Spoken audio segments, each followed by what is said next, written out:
This episode of the Rainbow Brainskull Hour podcast is brought to you by Smash. If you go to and enter in the code, you'll receive a off of your. This is the longest episode we've ever done, so you might want to bring a jacket or something. My guest today is the amazing, hilarious, lovely Daniel Rugg Webb. Hit it! Welcome to the Rainbow Brainskull Hour.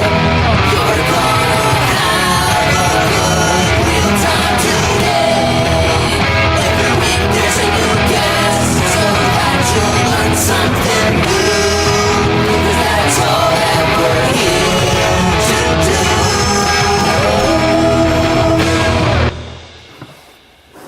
do. Yeah, I used to have my Fender Rhodes and a big ass piano and then like a harpsichord and all this shit. What happened to it? I still have the Rhodes. Put these on. Okay. They're headphones. They make you sound nice and crisp, and then you can monitor how much you're speaking to yourself. Okay, what if I can't hear anything? You can't hear anything? I don't know. I can hear me. It has a red You can't light. hear me? Can you hear me?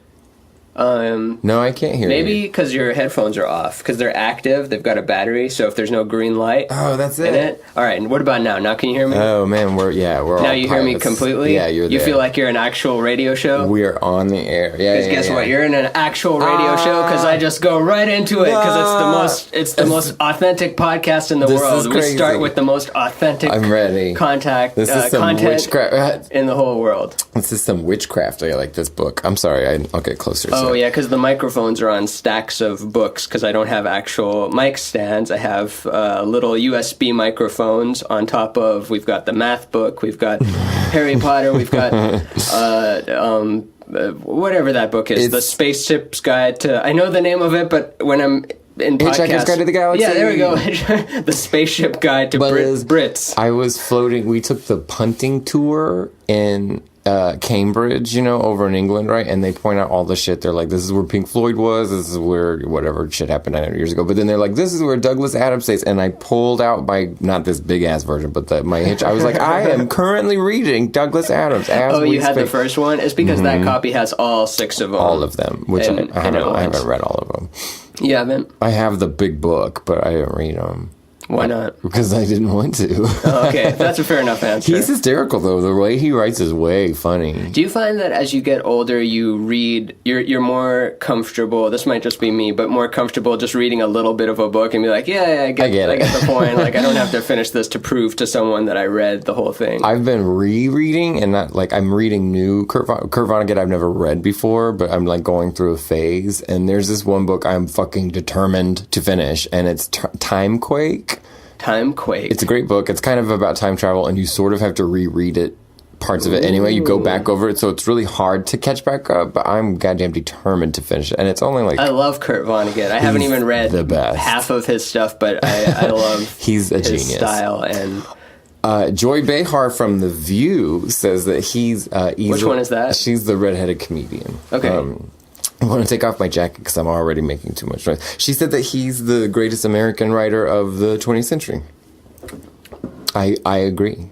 Yeah, me too. Yeah, I thought that was a controversial topic. With no context, she just shouted it at the beginning of the story. I mean, maybe it was when he died or something like that. No, that makes more sense. I'm glad I tuned in. I hope I don't jinx it, but I feel like there hasn't been any very upsetting deaths recently. Like, I feel like 2014 through 16 for myself personally, and 2017 actually too, was just left and right. Knocked like friend or family or famous, artist or actor or something that you like a lot. I was honestly driving around today, and I was thinking about Tom Petty because I love Stevie Nicks so much, and that's her favorite rock and roll star. She says it all the time. Oh, really? And so I was like, well, I feel so sorry for Stevie Nicks because she lost her friend. Anyway, I was literally thinking, I was like, I wonder if that's how Tom Petty thought Tom Petty was going to go. Because that's an easy way to go. What was it? Was it fentanyl? He OD'd on, it was an accidental overdose on whatever painkillers or shit like that. Yeah, I guess most of them are. Prince style, yeah. Yeah, Prince was fentanyl too,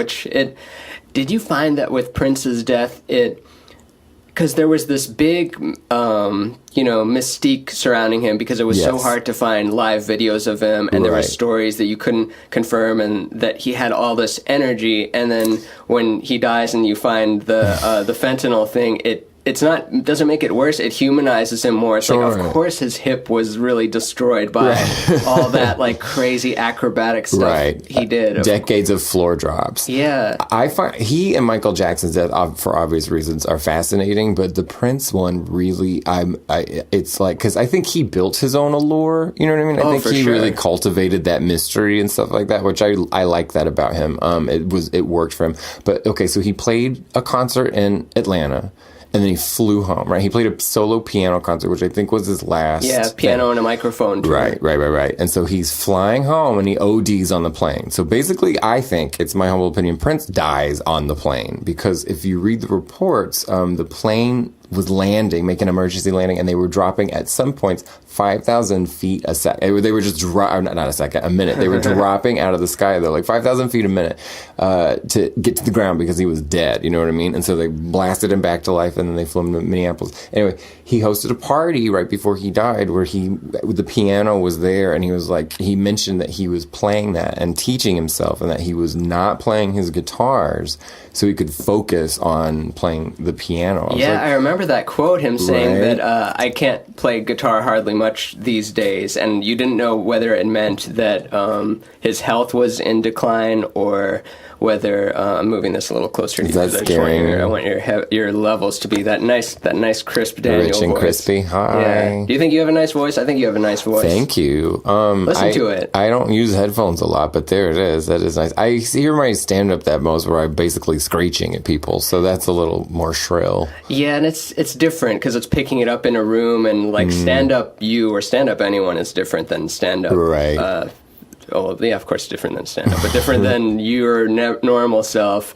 But the Prince in the plane thing, what was the thought on that? Oh, yeah, I remember the quote of that concert, and yeah, I remember being scared that, oh, crap, is he dying? Is he going to die? Because David Bowie had just died, and it was, like, on the table that, like, for some reason, like, you have this... You kind of forget that death exists until it comes close, and then even if it happens repeatedly, you still forget sometimes. Like when Lashonda died, it changes your whole everything. Right. The way you see life and time and how much you have. But then if time passes, like you get back into your old bullshit, your bad patterns, your negative. You just know how to deal with it better the next time. That's what I've learned. Is like, the other thing is that I was thinking in the car when I was being sad for Stevie Nicks about Tom Petty was that this is kind of the second generation of famous people. You know what I mean? If it was like the golden era, like kind of the 70s, 80s, and 90s when maybe famous people first started passing away. Oh, yeah. So now it's this new cult phenomenon, you know what I mean? Where everyone is going to mourn social media, some dumb post on Facebook, blah, blah, blah, about, they were my favorite. Everybody says everybody's favorite, whatever. And it's like, that makes me sick. I can't wait till Facebook is just one long ass obituary. You know what I mean? That's all it's going to be. But it's like, you know what I mean? It's like, now we have all these people. It's like Tom Petty was everybody's favorite. And it's like, who's going to be the next? Because it's like, Tom Petty's old. You know what I mean? Every member of Fleetwood Mac is still alive, and they are old. So you're saying, like, who is the next person to go that is going to have that big of an impact, other than, let's say, Paul McCartney and Ringo? And I want Paul to die first so bad. I want Ringo to be like 115 or something. Like, it's probably going to work out like that. Sure, that's so Ringo.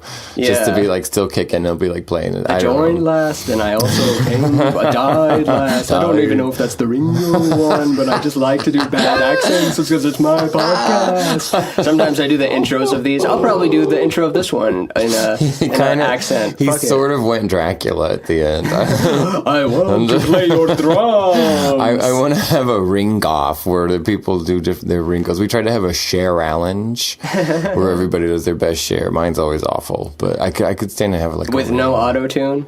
No, you just we would say we worked at a restaurant, so we would say like menu items is share. It was a slow day. Like, can you do one for me? No. Okay. I like enchiladas like that. See, I'm not good at it. My friend was really good at it. She won. Is that tape? That's a thing. Where? I'm sorry. What are you looking at? Because this red thing. Yeah, we can describe it, but just around the since it's mic. audio, I want to make sure that we're not Right. leaving any people in the dark. Let's see. What did I mention before? Oh, okay. All the people were famous and before. The dead people. Who's next? Who's next? You You never know, huh? I wouldn't have guessed that Prince would have died before George Clinton. I would have never guessed that in my whole life. Have you ever seen George Clinton live? 7 times. Really? At least 7 times. I saw him back when there was Gary Scheider, Belita Woods. Who? Oh wow. Who's the it's diaper not guy? even Gary Scheider. Okay, Star I saw Child. that. Okay, yeah. Yeah, a lot of They're people think that crazy. he's George Clinton. If you've never been to a Correct. George Clinton concert, listeners on your way to work, a lot of people have been messaging me saying like what they like the podcast, and they always include like, I listen to it on my way to work. Good I listen to it morning. and when I go to like they have That's to say the adorable. thing that they're doing while they Well, do it, which is interesting. I like hearing that. Don't stop telling me those. yeah. I paint when I listen to stuff. Acrylic? Yeah, I'm not that committed, so yeah. Acrylic is the coolest one. I think it looks the best. I mean, there is no coolest one, but you know. It's the most fun. It's the most bold looking, like, because maybe it's just because I had finger paints as a kid and watercolors, and I was Yeah, disappointed with watercolor, because in cartoons you see the paintbrush goes into the paint, and then it paints stuff clearly, and then I get this thing, it's like, you put a cup of water next to it, and then you paint green, and then everything else you paint is also a little green, and it bleeds into the other shit, and it's like, And painting sucks. It's not even green. It's like a very pale Easter green. You know what I mean? Everything's just too diluted. Painting Easter eggs with watercolors was torture. Man. Can I tell you one of my? Or You can tell me all of them. I have a good memory. I have a really good memory, and I remember stuff from a long time ago that my sister can't remember, and my parents are like, "There's no way you can remember that," but I do.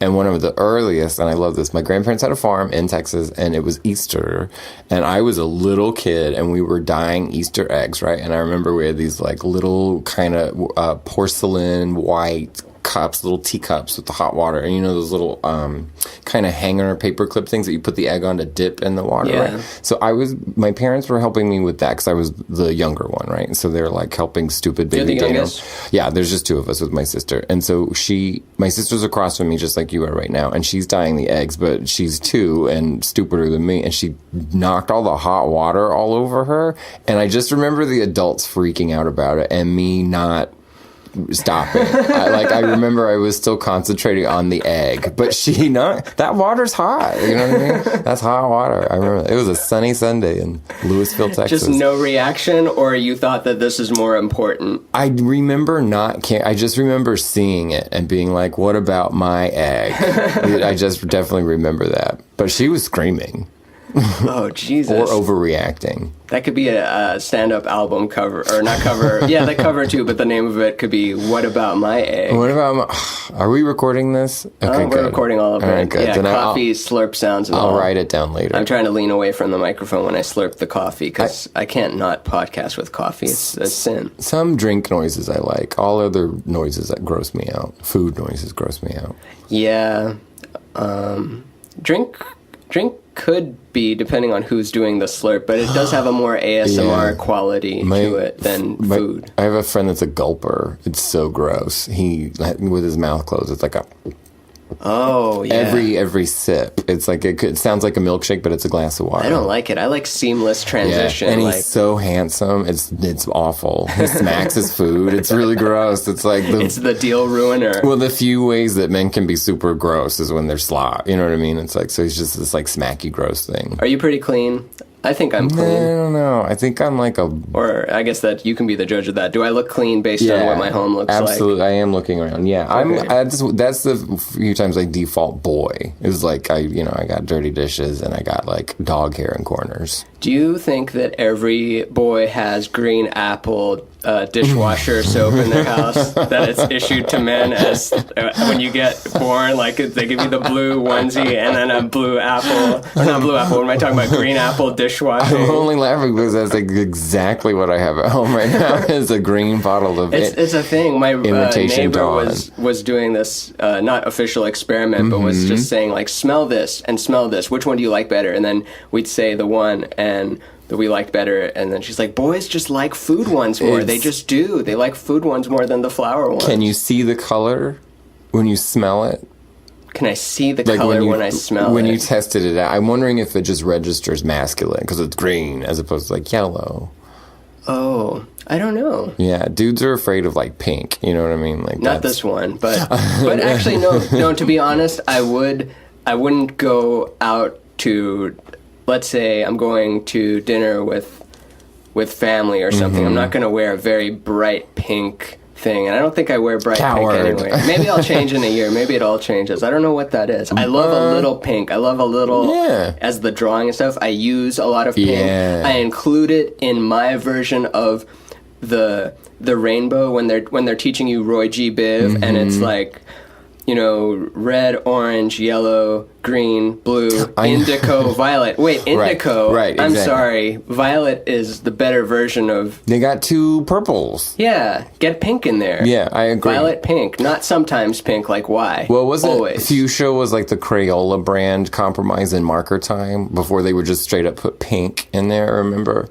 Is that true? I don't know. You have a really good... You make really good color choices. Oh, thank you. When I draw, I only stick to black and white. I paint in color, but I won't color what I've drawn because I will fuck it up. Do you ever try to just use CMYK, like if you're using digital stuff? If What you is limit, that? If you're there's Those RGB, the printer colors. Yeah, there's when you're using a digital coloring thing. If you're using RGB, stands for red, green, blue. Yes. As opposed to CMYK, which is cyan, magenta, yellow, K, which represents black. I don't forget why it's called K. K is There's some reason why it's dark. K. But, I like that. and it looks, when you're working with that, then you know what it looks like printed out, and so you get less of these very saturated like bright green, bright blue like you see in old websites from the late 90s. Oh, that's my style. That's old website, late my 90s. comedy website is totally based off of like a Smashing Pumpkins fan website I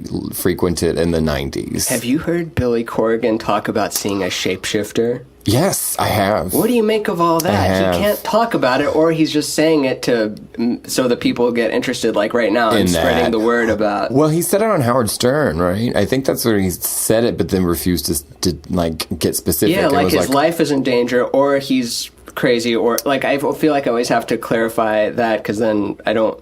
Why do I do that? When they say shapeshifter, does it mean like their face changes, or they change into another like creature?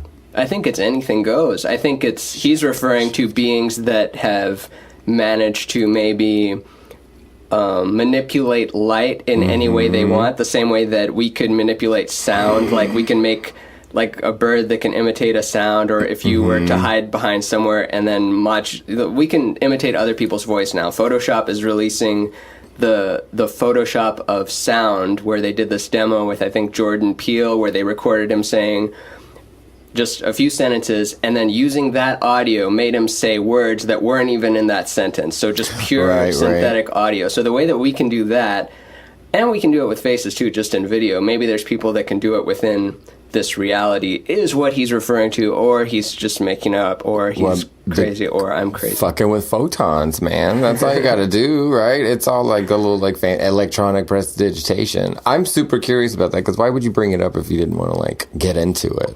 Yeah, I forget the context in which he brought it up, but it was in some high-profile meeting. No, not high-profile, wigher ups, top brass people. Yeah, and he talked. Oh, the shapeshifter was and a top brass. It feels like Howard Stern should have picked at it more. I think that's his style. That's what I like about his interview, because he'll usually go. His pattern, I've noticed, is like 3 times. If someone doesn't answer a salacious question, he'll kind of dance around, go back, talk about some things, and then hit it again.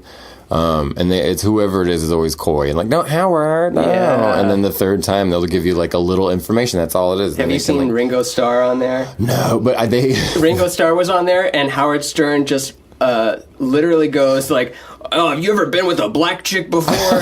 It's like, what, really? Even during the Beatles days, huh? Oh, huh. That's so funny. And the other thing he had brought up was like, so you were married that whole time during the Beatles takeoff, huh? Yeah. Or I can't do a Howard Stern, but in his voice, he sounds really with deep. that. Yeah, you could. They sample him all the time. Fred Norris, his sound guy. I'm a really big Fred Norris fan. Just the dude who makes all the asinine sounds in the background. Ringo Starr put out. He put out an announcement to his fans where he's like, "Peace and love, peace and love. Please do not, no more autographs." Like, people are sending things for him to sign and then return or whatever. And he's saying, after August the 2nd, 2017, no autographs, peace and love. And so he says peace and love a few times. So throughout any Howard Stern broadcast at any given moment, you'll just hear like, peace and love. Oh, that's so iconic. It puts you right back there in 1967 or whatever. 100 years old. Of course he doesn't want to sign any more goddamn autographs. Like, well, that's nice of him to even have done that announcement initially, like to take it to in. mail it to people. It's old fashioned. My dad has fan letters to Carol Burnett from the 50s before Ones she wrote back. Oh, cool. Yeah, she wrote back when she was on a show called the Gary Marshall Show. Mm-hmm. I guess before there was,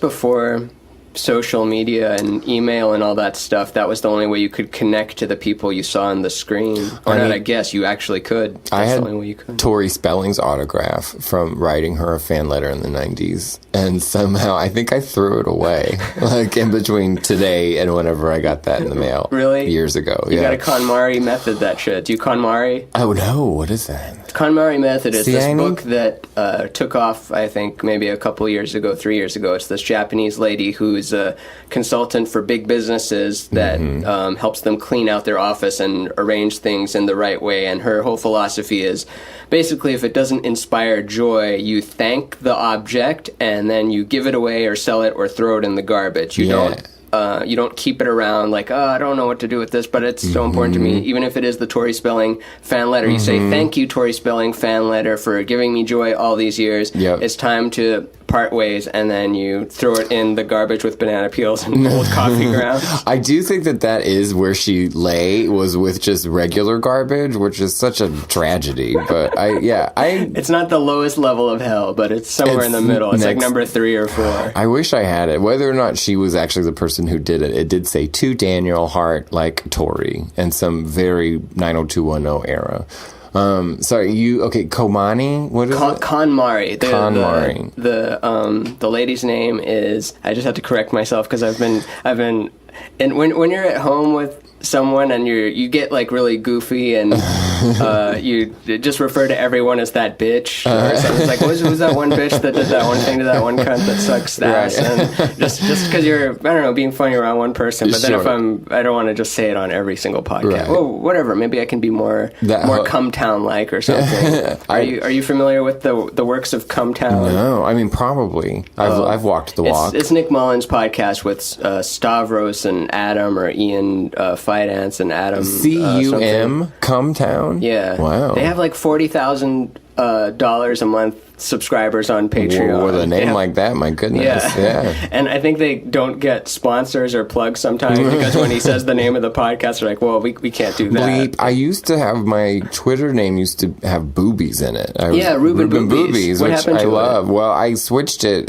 just to be a little bit more on the same page of everything, and I got more followers like immediately. I think. Is it just Daniel Rugg Webb? I think it was a deterrent. What is it? It's like Daniel Webb to Daniel Webb. But I loved Ruben Boobies. I love the way that sounds. It's fun to say. Oh, but I'm sorry. I totally sidetracked based on trying to stop myself from calling KonMari method bitch by saying that. Anyways, it's still a good, interesting piece of content. Every content I do is interesting, goddammit. You're going to still listen to this on your way to work. You're not going to abandon me. I need my subscribers. So, KonMari method that hooker. Yeah, that one hoe. That lady. I'm going to do one more sidetrack. Have you heard Chelsea Peretti's joke about her... I'm going to ruin the joke, but it's something about her friend calling her after she's getting abused and the way that women talk to each other, and she picks up the phone and she's like, hey, whore! And it's right after her friend had been abused and was calling. So I think that's the joke, or I just used it as an excuse to use one more word. But KonMari is the Japanese lady whose Okay. name is Marie Kondo, Okay. and she was just a crazy little kid who would love to clean, and she would go through her brothers and sisters and parents' closet and pick out clothes that she knew they didn't wear and then Nosy. hide it for 6 months. And she's like, if they don't notice, then I'm going to throw it out. And would just slowly throw out strange. stuff. Yeah, she That just would make loves- me insane. She loves just throwing stuff away. Like, she doesn't want stuff. And she's got a point. When you do when you True. read the book and you throw out the stuff, you sell the stuff on eBay, you give it to Goodwill, and you're surrounded by just stuff that you couldn't possibly throw out, it inspires, like, the sense of just joy and happiness. You're no longer satiated. You're back in the, like, need mode. I wouldn't even call it that. It's less, it's not... You are satiated. No, wait, did you say satiated or I unsatiated? did say satiated. Oh, okay. You're not in need mode. You can take on. Yeah, you have more room to Yeah. take on. No, okay, I agree 100%. And I'm not going to go edit myself. I'm going to keep it all in. No, it was good. As a hoarder, a former hoarder, I had a breakdown of sort of the same philosophy without calling it the same thing, because I basically had a room full of furniture, I had all this bullshit, but then I also had a stack full of burned CDs of, like, bootlegs and just other things that people had given me, like, years and years and whatever. Anyway, Yeah, and I was children of the 90s. right, and so I was separating them. I was moving, so I was separating them into a keep pile, a throwaway pile, and then a like maybe I can restore it pile, right? Because I'm a mess. And Restore then, in what way? It's damaged? yeah, you know, you Okay. can take a lighter and, like, run it under a CD, a scratched CD. I didn't know about that one. I knew Kinda- about soap. Oh no, Yeah, you rub just regular hand soap on it, and something about the lipids or something in the... What? Basically, the matter that the soap is made of fills in the little gaps and reflects it, right? That's scientific? Sure. I was taught, my friend's brother taught us that you melt together the scratch with a lighter. You just go. It always worked. Really? Yeah, it did. Anyway, I guess it's so compressed anyway that we see it as like, really? It can still keep that beautiful music on there? But it's like, yeah, it's just a very compressed waveform. It's pretty simple. isn't it true that you receive less of the digital music, like, cellularly? 100%. Isn't that true? Like, your body physically receives less of it, of Yeah. the information. Yeah, Let's you say. get it's less information. They're cutting off what they're doing is they're taking the waveform and then amplifying it and then cutting off the really highs and cutting off the really lows so that the whole thing can be louder in the car stereo, because Right. most of it is being listened to in the car and not on $15,000 speaker systems. Right. And there was that whole loudness war, which I don't know if it's still going on or if it's stopped, but you know, the loudness war. I just remember the button on my Marantz, my old ass receiver, which, you know, it just had a button that said loudness, and you push it, and everything got really punchy and juicy and good. Oh, that's cool. Yeah, it was a great button. But the loudness war refers to in radio, producers would just make their song louder so it would do better on the radio. So then everyone started doing that, and then eventually you hit this point where, okay, we can't get louder than this, but if you go softer than this, no one's going to hear you. It's like steroids in baseball or in Tour de So they France. got Like, too everyone's loud. on steroids. I have to be on steroids, That's otherwise fascinating. I'm not in the competition. So hopefully that's changed with now people have Beats and nice noise canceling headphones. yeah, and stuff, sound so. is a way to fuck with people, though. I mean, remember that episode of Saved by the Bell where he used the subliminal messaging to get all the girls to ask him to go to the school dance? I mean, you can fuck with people with music. Oh yeah, you couldn't do that today, Or you could. But at the end of me pursuing music, I definitely went through this weird. wait, kinda, there's an end? No, I mean, like, I'm not. I know. I mean, like, me, like, as a band. You know what I mean? Like, walking around and stuff. So it was like. I got a little experimental, and my philosophy was that I was like unlocking people's brains. That's like what level I thought I was operating. You at. are, but you're not the only one doing it, and you're not completely Right, unlocking it. right. You're unlocking one door, in Right, it, right, and right. it's a big place. I think I was on the other end of that spectrum where I was like, one keyhole, one key, it's me. I don't know if I was going to draw this, but I never made it yet. But whatever, it's.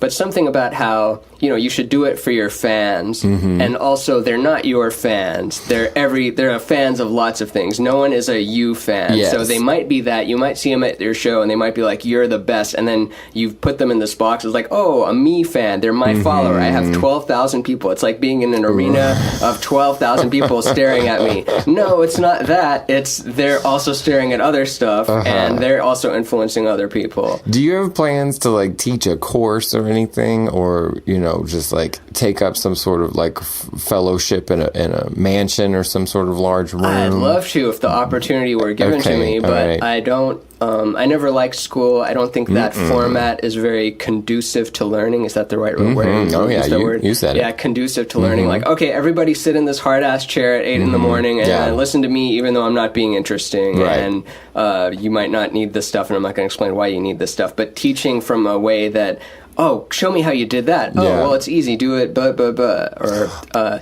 I had a teacher fall out of a chair, a large teacher fall out of a very tall chair. And then another time she fell out of a rolly chair, like you're sitting in, like a computer rolly chair, like sit and miss, and that thing rolled away. So twice she fell out of these chairs. That's amazing. And both times I got out of my stupid desk and helped her up. And she fails me that semester by like 3 points. Something lame, something sad. No, what course? Like math, of course. Some kind. I think it was what's after geometry. Algebra. Something dumb. I'm so bad at math. Anyway, I think it's algebra in Texas. Yeah, for sure. It was something. Yeah, because geometry I understood because I don't know why it made sense. Like pianos are geometric. It's visual. Yeah. Yeah, also we live that. in a geometric, kind of plane. Just I like, clearly. And plus, I don't know. That made sense. I think that's what it was. The lights keep changing in here. Do you want it to be one color? No, not at all. I like it. I like that you're saying it though, so it gives the. I like to, when you hear the WTF or something, people are describing the garage that builds the world, and it's like I'll never show people what in here looks like, but you can describe it. Well, going back to Prince, did you ever see that Prince? I could talk about him all day. That Prince article. Or it's a Rolling Stone article or something where they were taking photos of what's in musician and celebrities' fridges, and he said, no, you can't do that, but you can send a sketch artist to come sketch what's in the fridge. What the fuck? So he just there's a sketch of what's in Prince's fridge, and there's like just some barbecue sauce and some Dunkaroos. He's like, yeah, I love Dunkaroos, and it's like kind of empty, but there's some cool stuff in it. It's just a sketch, and you don't know if it actually was. Maybe it wasn't the opiates that killed him. Maybe it was just the fucking Dunkaroos and BBQ sauce diet. That'll do your hip down. He was, I think he was vegan towards the end, because there was that article about his chef who would talk about him playing Ray Charles songs, just looping the same measure over and over, trying to get it right, and hearing him make mistakes all day. And if you want to be like him, you got to just sit there and suck at it and try it with your left hand, try it with your right hand. And he was Prince's personal chef, and he was really strict with him, but in a good way. Like, he made a meal for some party where Prince loved everything except for this one soup, and Prince brought the whole vat back into the kitchen and just put it down and said no, and then went back and entertained guests. And that's just like one of the things. So dramatic. But he approached him. Prince sought out the guy after eating at a restaurant, and the guy was not going to take on any job like that. But then when he learned it was Prince and doing it at Paisley Park, he said, for sure. Are you kidding me? That would be amazing. I think that was who was in Michael Jackson's house that day. Besides the murderous doctor was like the chef. I was like, you're always going to see the shit go down when you're the food person. Oh, yeah. Because you have to be there. Prince, I don't know. I love Prince because his house on the outside is so ugly. Do you remember Paisley Park? It looks like just a convention center for a boat show or something. But we haven't had a convention in a long time. People don't do trade shows anymore. I love that he's such a creative force, and then that was the grossest looking boat. Very 80s. Yeah. Very metal. I mean, it was built in the 80s, wasn't it? 80s money. He was a genius, though. I don't know. Did you ever see him live in concert? I never got to. Yeah. I wanted to, and then it just never came about, and I didn't get heavily into him until 2013. Yeah. I always liked him and appreciated him, but if you'd ask, oh, have you heard Purple Rain? Yeah. Have you heard Dirty Mind. No, I haven't heard that one yet. I was still at that level, and now I'm at the other level where I tell people, you haven't heard Artificial Age, you haven't heard Crystal Ball, you haven't heard this deep cut. I'm that annoying person. Man, do you remember the band that's back home? Not Brownout. Were they playing with them, or was it Grupo Fantasma were playing with them? In when late 2000s? Somewhere in there, Grupo Fantasma was late 2000s. So they had an interview. I used to make their website, actually. Really? That's how I knew one of the... He played trumpet. David Lobo played trumpet for him. I feel like that's my name drop. I know a guy that played trumpet with Prince sometimes. Trumpet's my favorite. Well, he said somebody I think it was the bassist in Brownout, was because they recorded with him or something like that. They're in studio.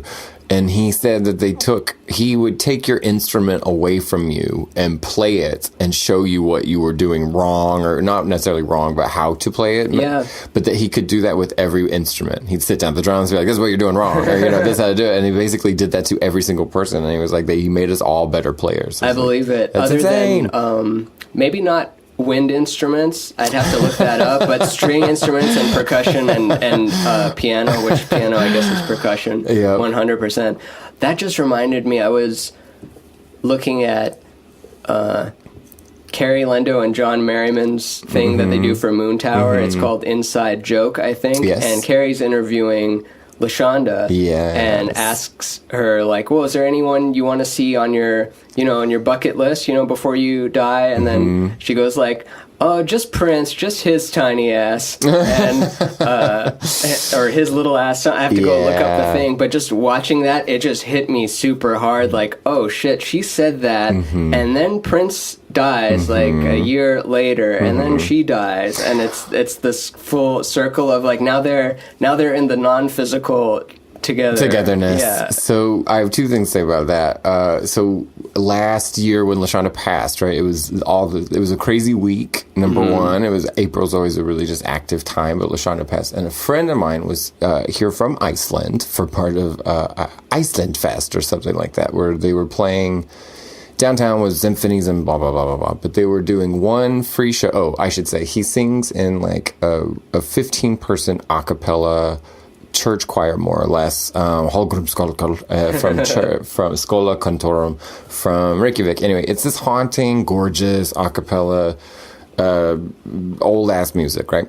And so I got to the church and I read the bulletin, right, of what they were going to be performing, and they were all death songs, right? And I didn't even, I was like, oh fuck, I didn't even think about this. Like Lashonda passed like 2 days before. And in the church of all places, right over here on 6th Street, the church had nothing but purple lights. It was super weird and very Lashonda-ish. It was just like, I was like, oh, this is weird. And I cried a whole bunch.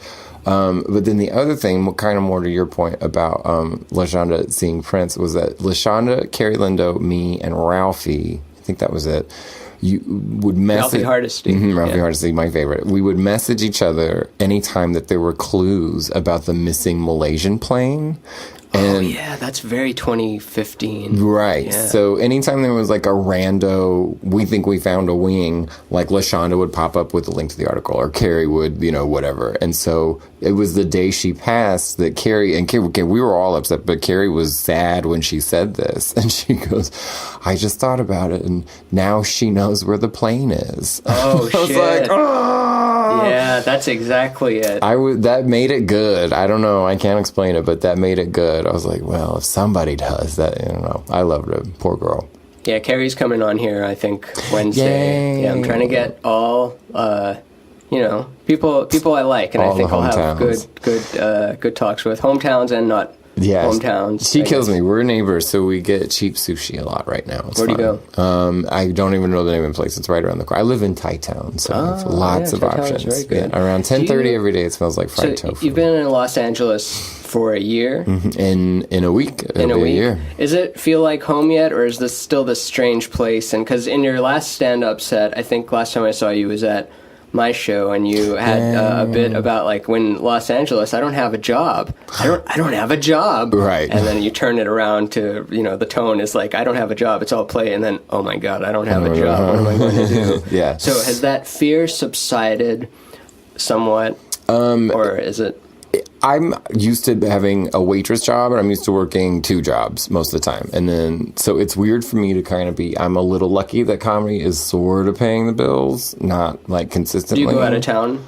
Yeah. So do you have representation? I do. Oh, very nice. I know, I do. Very nice. But it's nothing crazy. There's people working a whole lot more than me. But I do get to kind of live this little life where I get to pick what I do for the first 8 hours of my day, you know? And so because of that, I've explored the city like crazy. Anytime I got depressed, anytime I just anything felt like I was not working hard and stuff, I would go get lost.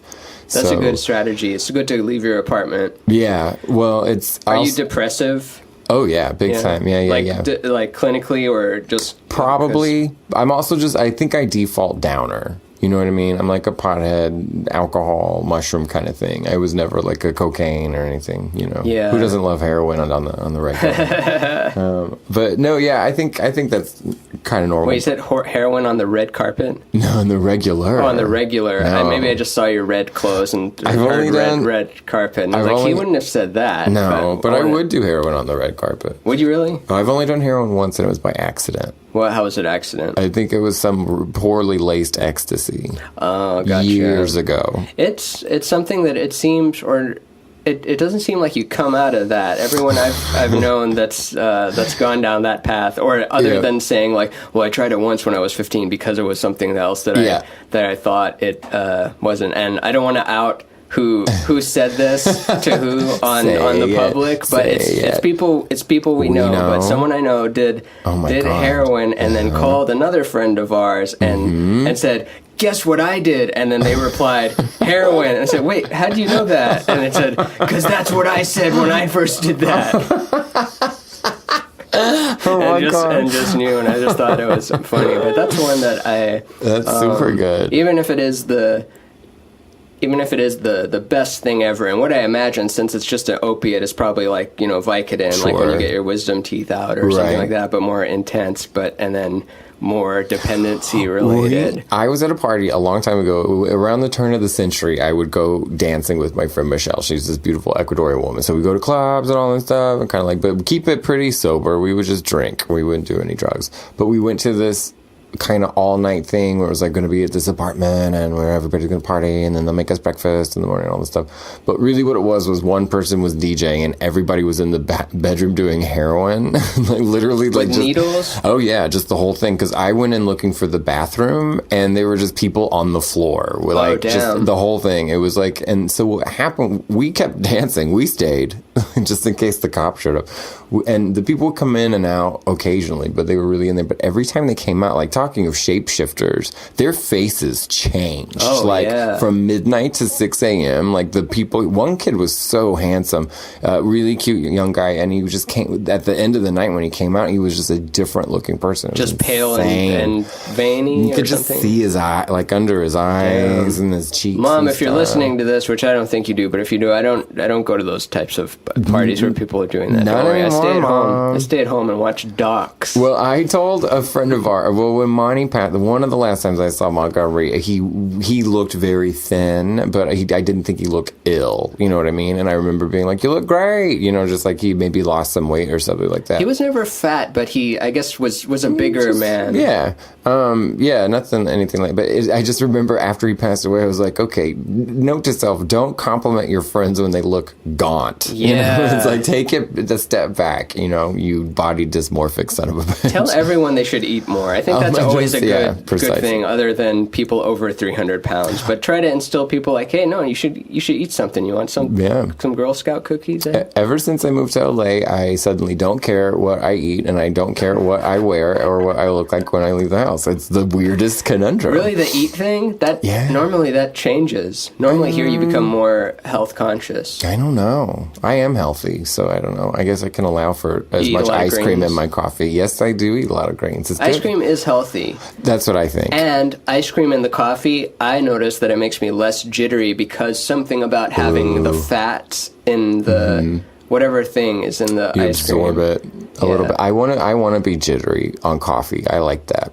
Sometimes. I like that kind of cracky feeling. Do you paint? Yeah. Or not that often. Mainly when the stuff I post on Instagram is I draw with a pen on just regular paper, sometimes in a sketchbook, sometimes just on printer paper, whatever's nearby. And then I scan that, and then I color it in Photoshop. But sometimes I paint, like, just if I feel like being a painter, but An artiste. but not very often, not like a daily thing. Maybe someday. Maybe I'll switch to that. I had this job, this easy ass waiter job back in Austin, where I worked at a pizza place Monday through Friday. It was lunch. It was so easy, and I made all this money. And across the street was a blueprinting place. I can't remember, Burke's Reprographics. They did like mostly blueprints and large scale, blah blah blah. I don't even think I've seen a blueprint in my whole life. Oh, like a real one? Yeah, like you see it in Ooh. cartoons, like Ooh, in adventure-style things. Like, we have the blueprints to the device, and it was blue, and the lines on it were white. Yeah. And it was like, cool. Oh, I have a good story to tell you. Yeah, go for it. Well, I would take doodles that I would doodle while I was waiting tables, and I'd take them to the Burke's place, and my friend who worked there, he would take the tiniest piece of paper and put it through a huge Xerox and blast it up. Cool. And ink, when you just, like, with a good pen, when you maximize it, you make it huge, it still looks like a paint stroke, like a brush stroke or something like that. Yeah, because the width of the line has variance, and when you're doing it digitally, it's either just solid or the variance is predictable, so you can tell it's machine-like, which it's getting better. Eventually it'll cross that threshold, but for now, the pen on the paper just has more soul in it. More life, yeah. Gosh, you're smart. Thank you. I think on some things, I'm a complete moron. Yeah. And I think I've demonstrated that over and over again when I'm trying to describe some like physical, property of something. And it all just stems to how deeply can you describe the nature of something, like how many layers deep can you go before you just hit a wall and it's like I have no idea what the thing smaller than that There's a does. physicist, or he's an astronaut, but he's on Twitter. He tries to explain complex physics or quantum physics in 3 tweets or something like Neil that. deGrasse Tyson? Yeah, I don't think it was him though. I think he was an astronaut. Oh, Colonel Chris Hadfield? Maybe. The guy with the mustache that I think sings It's space. What is it? The David Bowie thing in space? Ground can tom to Major Troll. Oh, did you ever go to the Cathedral of Junk? Tom to Major Troll. Future of Junk? The Cathedral of Junk. Did you ever go to Cathedral of that? Junk, is that here? It's back Austin? in Texas, yeah. 3-story-ish, totally structurally sound cathedral that this guy's been working on since 1989 with the kind of open artistic philosophy a la Coral Castle, where it tells him where to build, he listens to it kind of a thing. Interesting. He works alone. Not anymore. He used to work all alone, but he's gotten helpers anyway. Huge thing. He built it. It started in 89, like I say, and about 7 years ago, the neighbors started getting pissed because he had events there, and they were worried about easements and all this sort of thing. What's easement? And as my understanding is, it's like the property lines, but it's the blur where it would be like it's his tree, but the root is on their side. So it was I've seen people sue each other over a tree, like crossing, Right. like spending like $70,000 just to not be social with your neighbors. So he's a proper artist, right? He's like I love the way he talks and the way he thinks. And the other thing is it was a compressed structure, and what that means is the more he added to it, the greater the integrity of the structure. And when the city was like, well, this is the easement, this is wrong, the more you start to unravel it, then it becomes dangerous. You know what I mean? The way it's built now, it's secure. So he did 2 things. The city was going to make him tear it down. So he got hundreds and hundreds of gallons of like jugs of water and just put it in there so he could measure how the weight of what it could hold without like crumbling. And then he got an architect to do blueprints, and he showed them to me. He's like, watch, I blueprinted the motherfucker. And he you have no idea, the thing is laced together with junk. It's like, it's a castle made out of trash. And I saw blueprint after blueprint. They did the different pages where it has just the outline and then the perimeter and then the different, it was beautiful. Like, just that alone was worth the city fucking with them. I was like, this is a work of art. So was it to prove to the city like that he can't change the easement? He made it measurable because they were trying to just say the whole thing needs to go. So it was like, okay, tell me what needs to go. So that's smart. He made a map. That's cool. I don't know why I've never been to that place. What part of town is it in? Beautiful South Austin. South Buda? No, beautiful South Austin. Okay. Buda's north, right? South. I'm geographically stupid Are too. you? Like someone That's a said, surprise. someone asked, "Oh, you ever come by the East Coast?" And I said, "Is Boston the East Coast?" And they said, "Yes." I go, "Okay, I've been to the East Coast before." I don't know anything about Canada. I have a few new Canadian friends living out here, and I don't know where anything. I'm Canadian. Did you know that? What? Yeah, I was born in Sarnia, Ontario. Then we moved to Edmonton, Alberta. Actually, Sherwood Park, What? Alberta. Edmonton is like the closest big city to where I live. Sherwood Park, nice little town. Then I moved to Lake Jackson, Texas. Then Whoa. Austin, Texas. Then here. Oh, really? But Canada is very Then cool. here. In Canada, when we learned geography, USA was this gray blob under the provinces. Of course, that changes in junior high, but in elementary school, you're learning the provinces. yeah. And then all I knew about USA was the place that people surfed. I thought it was like a big beach place. Like when I was 6, 7 years old, I'm like, yeah, surfing in the USA. That's what, the USA is that big gray thing. And then the place we live is like very green. And then I guess if you go there, because the states are colored different, just to give you an idea of separation. So it's Yep. like, what's the other? Like Ontario is very orange, I guess, and then this one's very yellow, and then we're in the green one, and that's why our grass is green. Huh. And then USA is gray, but you surf gray? That doesn't make sense. I love that literal shit. Did you ever watch Rugrats? Of course. They nailed that. You know what I mean? Just that proper literal way of processing things. Like I saw a sign, I remember a sign on the side of the road that said no dumping zone. You know what I mean? But I had just learned from my cousin whose boyfriend had dumped her. She's like, I got dumped by Eric or whatever. What that meant. And then I saw that sign. I was like, oh my gosh, you're not allowed to like ditch your girlfriend here. You know what I mean? They have zones for that. I miss being that literal. Oh, that's weird that you interpret it that way first. Well, yeah, I don't know. I didn't think like you can't take a shit there. That wasn't like that's the one other thing. everyone always pranks. I wonder who's taking over Rugrats. Like, who's carrying that torch? Is there a show that's doing anything similar to that? I don't know. I just watch old cartoons still. I watched the Pink Panther the other day. Have you watched Pink that lately? Panther's good. Not lately, but I liked it. I Watch love it again. cartoons. It's a fucking work of art, the Pink Panther. It's like, I mean, there's no dialogue. It's all music, and it's really trippy art. Stealing this diamond for some reason. It's always a heist. Yeah, he really wants a jewel. It's beautiful. Watch, it's on Sunday mornings. It's perfect. Yeah. What a brilliant idea. I don't know where it comes from, but how could you not say yes to that? It's Pink like there's Panther. a Pink Panther. It's perfect. Well, the funny thing is, because what is Snagglepuss?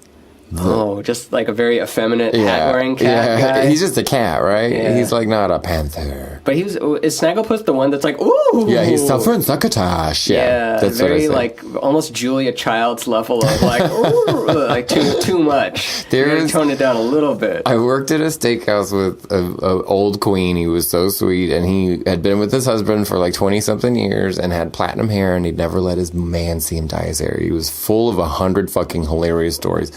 And he was... Really, never? Never. I loved it. And he hated his husband, too. I loved it. Or he didn't hate him, but he never talked good about him.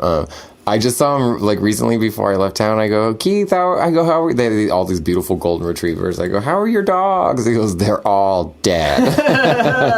It's like, never ask about that. He goes, now I'm just stuck with this cat. I never want to... I'm the worst at that. I'm like, I always have to ask people the thing. The other day, someone came up and... For some reason, I remember this friend as being married just because he talks about, something. No. And then, so I see him, and then he's there with this woman, and then the woman's, saying her name and all that stuff. I'm like, oh, are you Blank's wife? And then it's like, no. And then they're like, and then someone else says hi to me, and then I tune back over there, and I see them like having, oh no, I'm like, I initiated the what are we talk from these people. They hadn't had the what are we talk yet, and I'm the catalyst for it. Wow. And just casually, I don't really care if you're a husband or something. I'm just trying to talk. I'm very happy to just sit in silence. Oh, I forgot to tell you, one of the themes of this podcast. Oh, okay, so the theme of the podcast, which we've visited already, because I say like in the little description graphic that it's about creativity, motivation, and death. Death we've talked about quite a bit. Creativity, I can talk about death all the time. Yeah, death we've talked about, and creativity we've talked about. It's like how you create stuff, and then there's the motivation part is like, how do you undepress yourself so that you can do that stuff before you do the death thing? Because the death thing is coming, and if that's not motivating you to the thing, then what drives you? But aside from that, one of the things that we do consistently in the podcast is we do 10 seconds of silence. Ooh, and it's not a meditation. Yep. And you don't have to do anything during it. It can be a meditation. But we just do 10 seconds of silence. Ideally, after I do hundreds of episodes, I want to string all the silences together and just have the silence of everyone. Oh my God. And I put it at a different point in the podcast. Sure.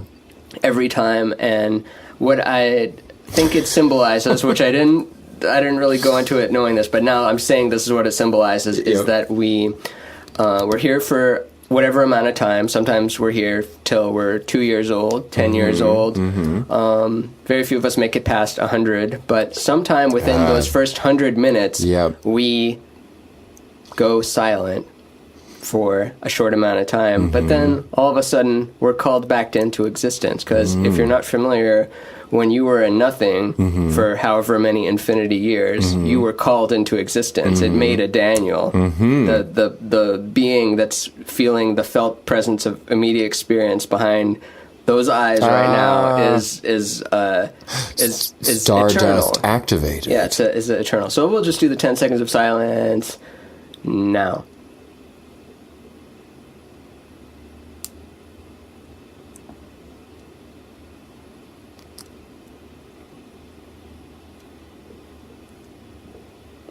Oh, yeah, that was a good one. That was fast. Yeah, do you like that? I love that. I think that it's the only podcast that does that, and I think it's what's going to put this It one on the map. on the number one slot on iTunes, number You one never record know when it's success. coming. The one thing, I'm a loud player. I like playing the piano really loud. It's a loud-ass instrument if you really, like, maximize it, if you bang the shit out of it. And then the other thing I really like about it, because it's basically a harp, is you can get all that sound rolling, and then it just, if you let it hang, you have all that energy coming from the strings, and then you just go, you lift up on that pedal and just lift away, because it's an acoustic instrument, right? So you're really controlling all that, and then you just put that thing down and it damps everything, and then it really sucks the sound out of it because of the way it's coming down on the strings. And then it's that silence is one of my favorites, because you just hear it. It's like smoke. It's like a backdraft. Yeah, letting it dissipate naturally rather than so cutting weird. it off. I love that. But then the silence after that is just like great. It's just like,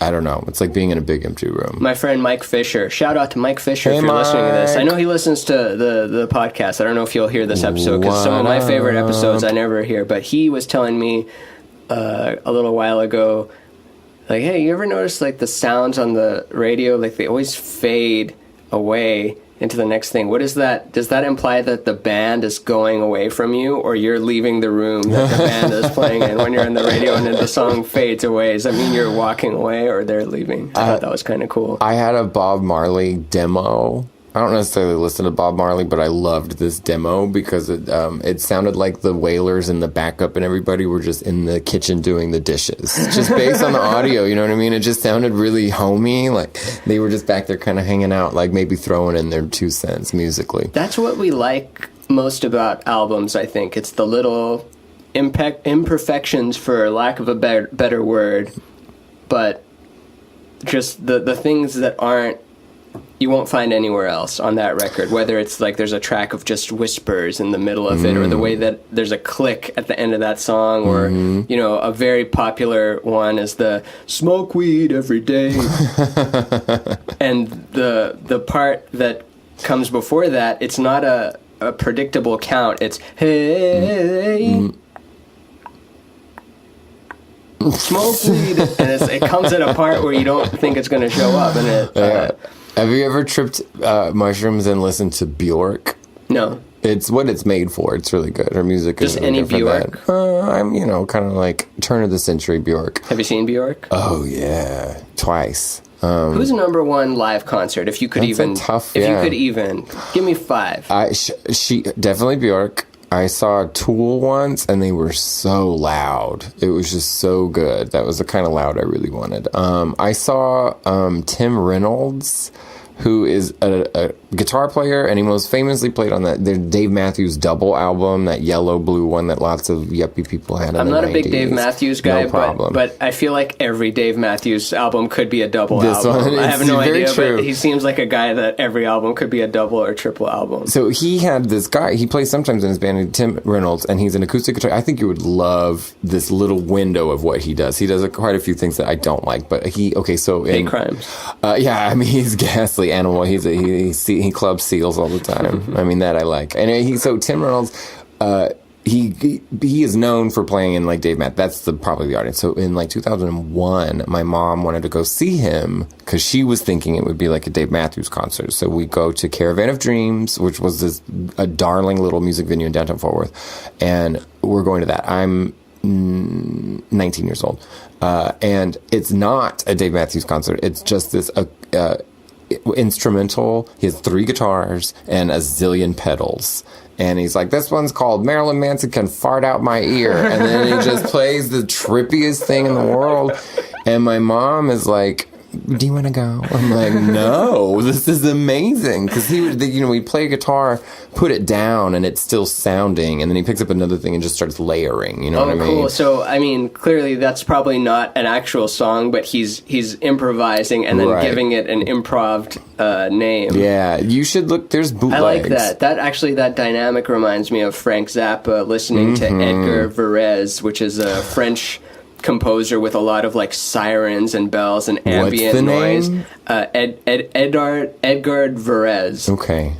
He's like an early 20th century composer. Yeah. Like looks angry. There's just like one photo of him. Looks kind of like Joaquin Phoenix, actually. I'll show you a photo later. Yeah. I need to get this set up so I can show photos during the taping. Well, he would play that record, and his mom would be like, "What's this noise?" And he's like, "Can't you like listen to the sirens? It's so unique and beautiful." The album Ionization. Mm-hmm.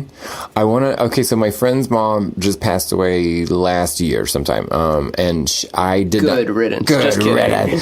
I did not know her mother, but her daughter is a friend of mine. She's hysterical, one of the funniest people. She's not Korean. She has hair. Funny. So in her mom's passing, people were posting blah blah blah, and I saw that. And so what I didn't know was that her mom, A, was a photographer, but B, was friends with Frank Zappa back in like the 70s. And I think she lived in St. Louis or something like that, somewhere in the Midwest. And he'd come by. I don't know if they were like lovers or whatever, but these pictures that she took are of young, handsome. I don't think Frank Zappa always looks handsome, you know what I mean? He usually looks crazy or whatever, but these are like dashing pictures of him.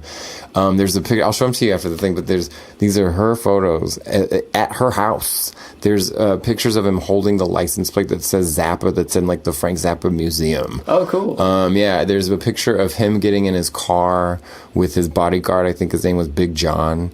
I didn't even know he had a bodyguard. There's someone, maybe it's the driver, I can't remember. But as he's getting in the car, there's a picture of a person taking a Polaroid picture, and it's coming out of the camera while my friend's mom is taking the actual photo. Neat. She has these brilliant Frank Zappa photos that you would just never see personal, coming. like you never see them anywhere. And some of them are sweaty show rock and roll kind of pictures, and there's one that's just in like the bedroom, not the bedroom, but at her house. I wonder how many of those though there are, and I mean it all. Like whether the internet will eventually eat them, and not eat them as then be lost forever, the opposite, but be permanent. And the way that would play out is, let's say she doesn't want to show anyone, but then she passed away, it's left to their kids, and their kids are approached by some people making a Zappa doc or something, and they know about it, or a book, and said, hey, can we have these photos? And then the way that faces are being scanned so easily, you can pick up faces. Eventually, it'll get to a point where if you type in Zappa, here's every single photograph, every single photon that had ever bounced off of that dude and gone into an apparatus. Here is the data we've gathered from that. And I wonder if I like documentation. I do. I'm interested in filing, but I also kind of want to see. Have you ever like lost all the information on your phone. Yeah, And it's- always. I lost a laptop with... Always. I lost a laptop with, like, the first time I tried to do this podcast a year ago, I had taped some episodes, and then the info on that laptop had died, and that wasn't what really stopped me from doing it. What stopped me was mainly just resistance and, like, no, it's too many podcasts, and I'm more of a blank guy, and not when it's Mark Maron's just ripping off... What is a blank guy? Blank is whatever I'm in that moment. It's like, no, people see me as more of just doing like images now, and I don't need to have a podcast. I only have enough energy to do that thing, and the energy that I would be using in a podcast, I instead should make an album. And then a year goes by, and you're like, I'm not doing any of that stuff that I'm saying I'm doing. And I like talking to friends, and I want an audio show, and I listen to tons of podcasts. Yeah. I'm a podcast fan from I might have said this in an earlier one or somewhere else, but everything from the Positive Head podcast is my one end of the spectrum of just the nicest, most flowery one, and then I guess like Come Town and Jim Norton and those guys are like the mean ones. Need to listen to that. They're trying to be funny, and they don't care what outcome is it. I don't even think they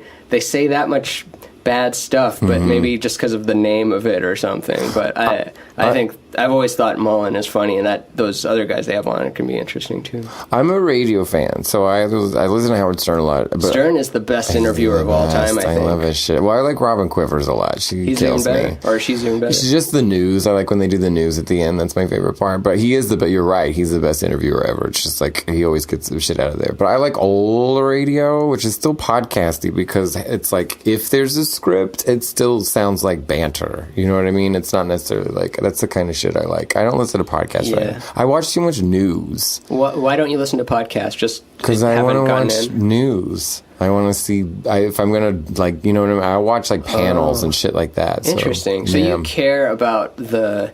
You want to be connected to the stuff going on. I like shy away from. I don't want to hear about Harambe and the latest thing. I can't stand the latest thing, and I know that. Yeah, you should be informed and all that, but there gets to be a point where it's not. You know, how much information do you need of that type? Right. There's way too much. You don't need to know nearly. I think I'm just kind of addicted to it. I like the cycle of it. And right now it's a TV show, so it's easy to, you know what I mean? And not reality star president. Yeah, and I don't want to watch. I like Washington politics and stuff. I do like that game, but I don't. It's not necessarily based around him. You liked it better before he had kind of shaken it up and made it, because he did change a lot of stuff. Yeah. And before, we would have thought that the way he behaves on Twitter and stuff could lead to nuclear warfare, and we've seen that actually doesn't, and it's not the stuff that we perceive as scary is not often scary. He does do some bad stuff, of course, right? And he's taking the piss out of some Washington, which needs to be done because they're taking themselves too seriously and not the like, hello, what about us too seriously. My main thing, and you're right, is like to stay out of it all, is because my number one thing I hate is when, and every politician says this, but right now that this administration really says it, but everyone's guilty of it, is the American people spoke, you know, the American people voted, you know, the American people put him here, and I'm just like, no. Almost half of the country voted, and less than half of that half voted for this person, you know what I mean? And they were doing it out of spite, too, correct. mostly. And I don't know. I mean, people have drilled into this for just a minute. I'm not saying anything new, but a lot of it is based around jobs being automated and losing a job and not being happy with stuff going on. And I just think that it's funny to me because I'm like, a no vote to me is, I mean, I vote, but it was like a no vote is still totally a vote. That means people don't give a shit because people haven't done, like, there's nothing to inspire people. Yeah. Like, even Jackie Kennedy was big into, like, architecture needs to inspire people because when you walk into a room, you need to be thinking. It needs to, like, broaden your brain. Just that simple act of walking into a new space. Yeah. I was watching that, I don't remember what it was, but it wasn't based around Kennedy getting shot, but it was this whole 60s thing of him I'm interested. Getting shot. Yeah, you know, it's a 60s thing, and of course him getting shot in the head is part of it. And it just made me think about met him how that day. We never. Oh, really? Mm-hmm. He met him the day he got shot. In Fort Worth, there's a picture I can show it to you. Damn. I don't know why I had that reaction, just because, I don't know. It's historic. It's Yeah. interesting. She was in Fort Worth, and people were, was at a hotel. He came out and was shaking everybody's hands. And people were asking, like, where's Jackie? And stuff. And my mom remembers him making jokes like, she takes a little longer to put herself together. Some, like, cute husbandy, I guess, misogynistic, sexist joke. But no, she was there that morning. I think that's But crazy. it's like, you never get over it. It never resets to... the next... I don't know if this makes any sense. But that happened before any of us were born, and some people were probably so shaken, like, the world will never be the same again. Right. But Maybe it then wasn't. And you kind of look, but maybe, I mean, assassinations are as old as monkeys you being able to saw pick up a rock. that. You know what I mean? He was a nice looking person. He was a pretty, you know what I mean? That was part of his presidential allure, was that, you know, Camelot, blah. They didn't use that at the time. He was the first nice-looking guy president. Yeah, right? he was a charmer, and so was she. And it was, you know, you saw his face get blown off. So that had, for, you know, middle America, I don't know. That's just got to be a shocking thing. I don't understand people, like, crying and losing their brains over. Oh, that's another. I don't mean people. No, it's keeping it. Crying, and you know what I mean. But people freaking out when, like, the president gets shot. It's the same as, like, I didn't understand the people, like, a Michael Jackson concert that literally had to be taken to the hospital. Yeah, and those concerts, I don't get much out of. I mean, he's one of the most incredible, if not the most incredible dancer of all time. Right. He's an alien. Yeah, there's it's robots bizarre. that can't move like that. Even Yeah. the best impersonators just look Can't do stiff. it. Like, even seeing Justin Timberlake at the Super Bowl, Shameful. Like, seeing that, so it's like, that's so stiff. Not that I can dance or His anything. denim was too stiff. Yeah, it just looked real stiff. Just Michael Jackson makes the bar higher. But he didn't sing, and Prince would point that out. Be like, my Right. microphone is always Thank on. you very much. But Michael, I guess, is it possible to dance like that and sing? Well, No, but it is possible to dance and sing. Broadway stars do it. I will say this: watch. It's controversial, but This Is It. Did you watch that? The Michael Jackson movie No, I about want the to. rehearsals. I should. Please do, because it's super ghouly. You Is know, it on 'cause HBO or something? It's on something. accessible? Yeah, it's nearby. But they okay, so you know he dies like 3 days later or whatever. And it's a test. I don't go to his church. I don't like Michael Jackson. He's whatever. You know what I mean? But it's beautiful, because the two things I really noticed is that he can sing. I didn't think he could, because he never did. But he's in the huge... Oh, he can sing. Just, I mean, at the live He never performance did, things, yeah. he didn't do No. it with the dancing. And he would hold the microphone like that. But okay, so he stops the band. He gets the keyboard guy, or he does it a couple times, and he's like, "It needs to be like this." And then he sings in the empty, what is it, Staples Center or something like that. And you can just hear his gorgeous voice, and he has this really beautiful soft voice. And then the other thing is, all the dancers are really young. They're from all over the world. People flew from Australia to do this, and so they are living for this show, right? This is the biggest opportunity of their lives, and they're dancing with Michael fucking Jackson. Meanwhile, in real life, Michael Jackson literally hasn't slept in 50 days. Oh, geez. And had he not OD or over anesthetized himself, the lack of sleep would have killed him, because no one in human history has gone that long without actual REM. Isn't it like 7 days or something? That's the max? Correct, right. So, He went 50 documented? well, here's what they are supposing is because he had the doctor employed him for like 3 months, but the like propofol purchases and things like that were about 2 months. So they're assuming he was doing that treatment nightly, but it probably increased exponentially towards the end. But that he was not sleeping, he was just anesthetizing himself at night. So that would have killed him. But here's the thing. He's dancing with these kids, right? And they're young and sharp and ripped, and just everybody's the best. And so they'll make a move, and he'll move second, right? But then he finishes it. He is so finessed, and like he's a zombie, and he's still hitting all the marks, and he's just like he's better than the young still better than they people are at the best. It's crazy. Please watch it. That's incredible. It's regardless weird. of the, I believe in the, the art is always the the art, even if the person did I don't know if he did the molestation stuff or not. I haven't gone down the whole. You can say both. You know Growing what I up mean? in elementary school, it was pretty much accepted that he was like, it's like Right. Michael Jackson changed his skin to white, and then there was this one Right. kid that was like, no, he just got a little plastic surgery on his nose, and his whole body turned white. That's what happened. I forgot about that theory. Yeah, and Right. then the molestation one was like, yeah, of course he did. Mm-hmm. Yes, it was. And now looking back, it's like, did he? And then, yeah, maybe he was, abused pretty bad. Maybe Yeah. he was. There was that kind of cycle of stuff, but who knows? I wasn't. think it's the last Joan Rivers' last special. She goes, she makes one easy Michael Jackson joke, and she goes, "That little boy, he got $30 million. Can you believe? I wish I had a son." It's like, oh, She was mean to people. I enjoyed her though. Not mean to people in the TMZ like roasting way, but Right. I heard that she would. She wouldn't pay her writers she much. didn't have writers. No, she had a lot of writers. time. On her show. I mean. Yeah, I just know people around town that wrote for her and threw a party when she died because they were so. No. Yeah, they're pretty upset about because they wouldn't vouch for them during the writers' strike or Oh, something. you're right. No, and- you're right about yeah, that. just something like that. I don't know. I don't mean to speak ill of the dead, but. Yeah. I guess I'm speaking ill of the dead because why not? I'm alive and then I can make whatever sounds I want. Jack Benny had the highest paid writers in his day, and I think he had really good writers. And then Lucille Ball kept the same writers, but then where she made the bazillions of dollars, those people had like the syndication or any of that kind That's of how stuff. it goes, So, like, huh? I know. That's why Prince was. This is just the Prince He's a podcast. genius. That's why I'll we talk do it. about him all day. Yeah. Yeah, he's a genius.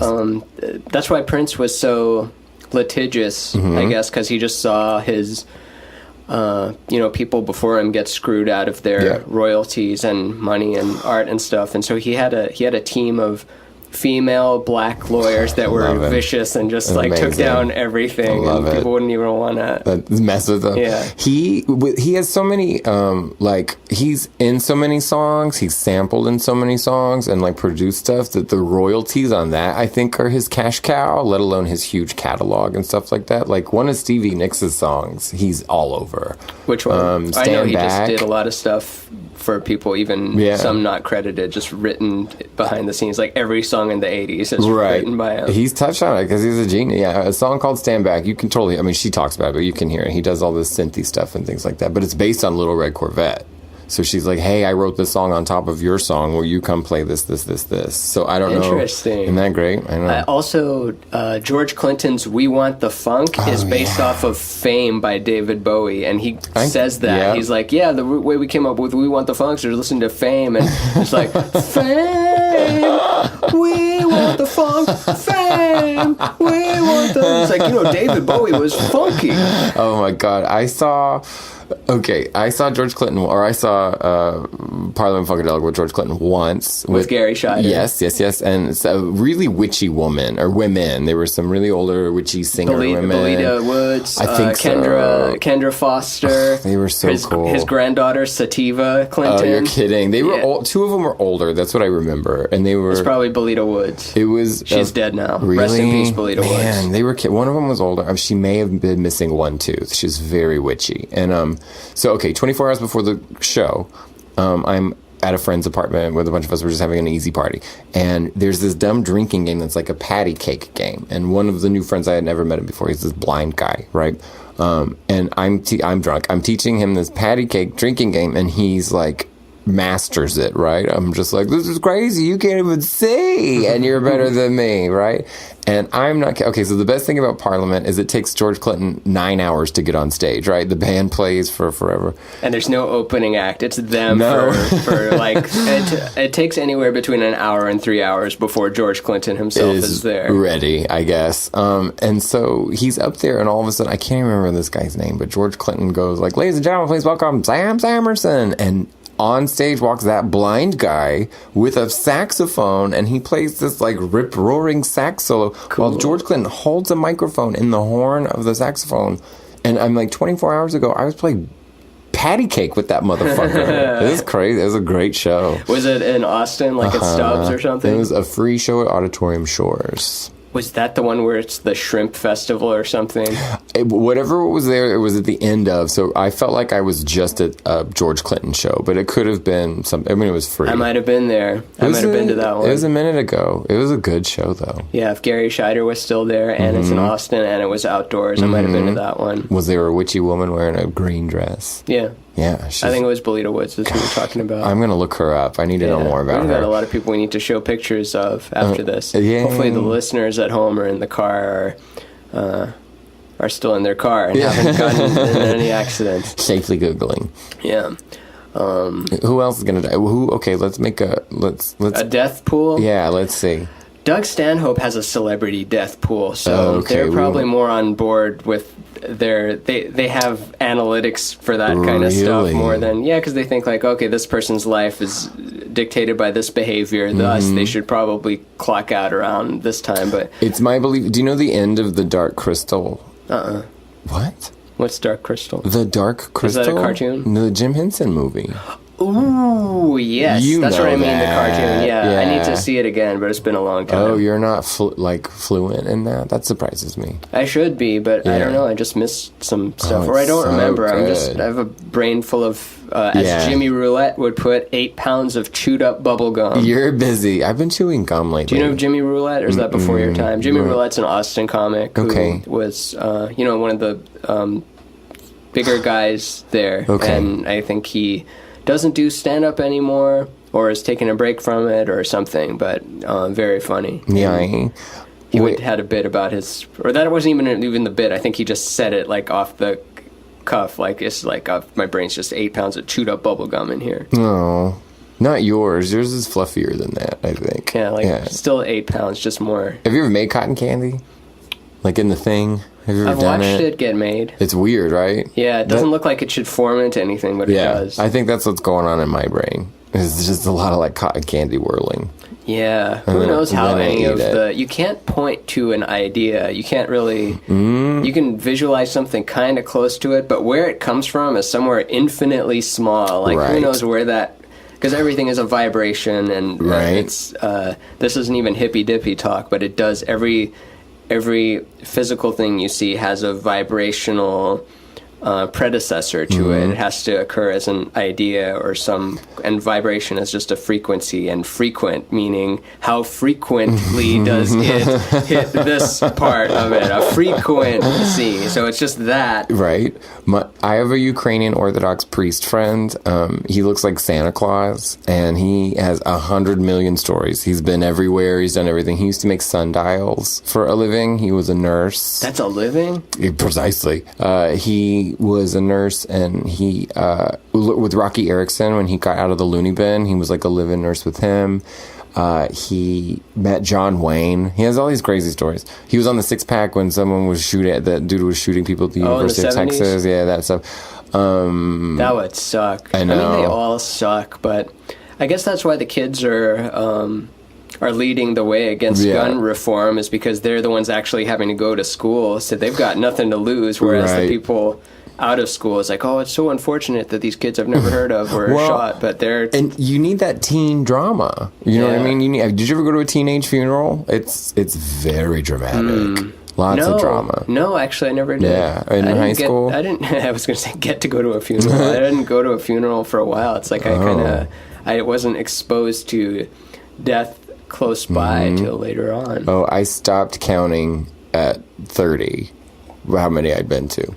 Of varying kinds, but now it's like I love to rate them on the food. Do you keep it close to you? Like, I try to always write down names of friends and family and people I like that have died, and just kind of have them on the page staring at me. It's like, what are you doing right now that would, if they were still here to see you wasting this time, like, how are you not honoring the fact that they're gone now and you are still here, and what are you doing with that? I usually write songs about people. That's the best way. I don't do it quite that way anymore, but I used to do that and like put them there, and that way you could kind of like visit. Do you have a lot of music? You once asked me, do I have a hard drive full of music, which I haven't released yet, and I said yes. Do you also have a hard drive full of music that you don't release because you don't think it's ready, it's not good enough, you're not good enough, etc.? I think I have my like little catalog, but just for I'm mostly a piano player. You know what I mean? So everything's mostly on a piano. So it's not, I don't think I would say it's like unreleased stuff. It's just shit I play. Well, it is either released or It's not unreleased. It's not anywhere. I think there's a few. Yeah, I have like I have a few. Do you aspire to have like stuff on SoundCloud and Spotify? I do have a few things on there. Really? What do you have? Piano shit. I recorded with this cool guy Brad Bell. We recorded for. Cool. I love his name, but Brad Bell. We recorded for 14 hours straight. Is it under your name or his? Me. It's just under Daniel Rugg Webb? Yeah, or it might be. Yeah, I think so. Oh, that's crazy. How do I? It's on there. It's on SoundCloud. If you live in a city with all people pursuing creative stuff, right? It's people who you consider your friends. You're not even aware of the stuff they do. Well, I had no idea you had this many dimensions of you. You know what I mean? At first, I met you as a comedian, then I knew you were an illustrator. I didn't even know you were a musician until like later. Yeah, I haven't really taken the stage in that sense of like having. I'm big on releasing stuff and having a product. So it's like, oh, you do blank. I want to be able to prove it in that moment of. It's easy with illustration because then it's like, okay, yeah, here's the style. Here you can look at it with your eyes. If you're in a quiet place, you can hear sound. And, right. Comedy's a tough one because you need. If you're not feeling funny that day and you're like, oh, you're a comedian, you don't seem very funny right now. It's like, yeah, because I'm not having a good time. I'm here with you and I don't want to be at work now. But yeah, in the right context, because I'm more quiet in these normal settings, I'm storing up energy and frustration, which then gets released in this proper avenue. And sometimes people in the opposite end of the spectrum, that manifests in the way of a heckle. Right. Yeah, people like who see themselves as everyone's a comedian. Like everyone's funny. It's just a way of being. It's breaking a boundary. I think what I've noticed, because I have been inspired to like yell too much at a show, at a music show. I've never heckled someone or anything like that. You mean enthusiastic, just yelling at a show? Yeah, particularly music concerts. Like Loretta Lynn, I got to say, I love you, Loretta. And Loretta Lynn goes, I love you too, darling. And that was amazing. But I think when someone's heckling you, even though it's a negative thing, obviously, but it's like, I do think it's a point where it's like you've related to them. You know what I mean? You made a connection, and it could be negative on their end, but nobody ever takes that as a compliment, but I think it means you register, unless they're just some drunk son of a bitch who's not in the mood for comedy. Yeah. But, the best is when you should always have your tennis racket kind of handy and they're throwing something at you. The best is when you're not like, hey, blah, shut up. The best is when you make it part of the show and you hit it back to them playfully and don't show that it threw you off. Because if it throws you off, then you can seem like an asshole. You're too vulnerable. Yeah. Well, and if people don't like you anymore, then they're not going to laugh with you. Like those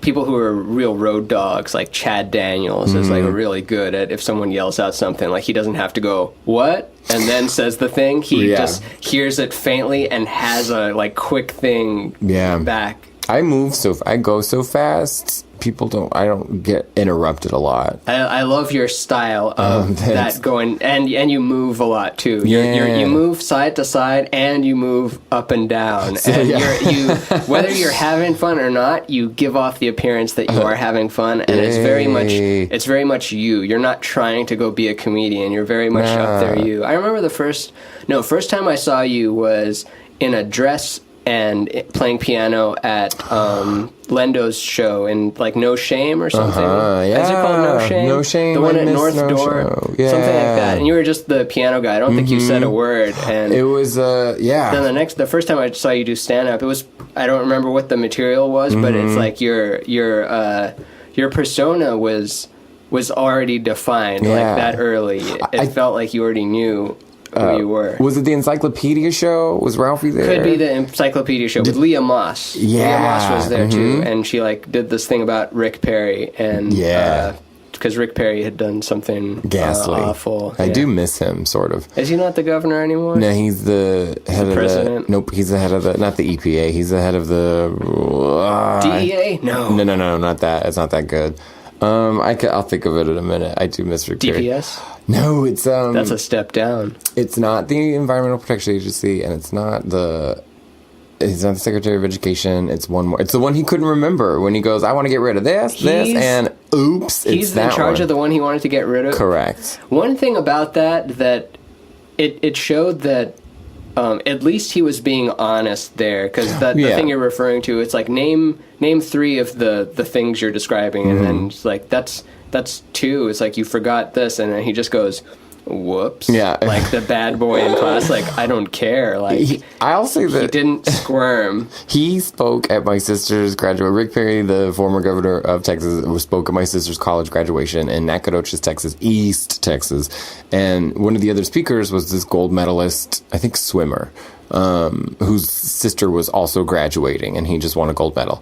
So they're on the dais or whatever, they're on the stage right before Rick Perry gives a speech, and the gold they're sitting right next to each other. And it was right after 9/11. This is like May of 2002.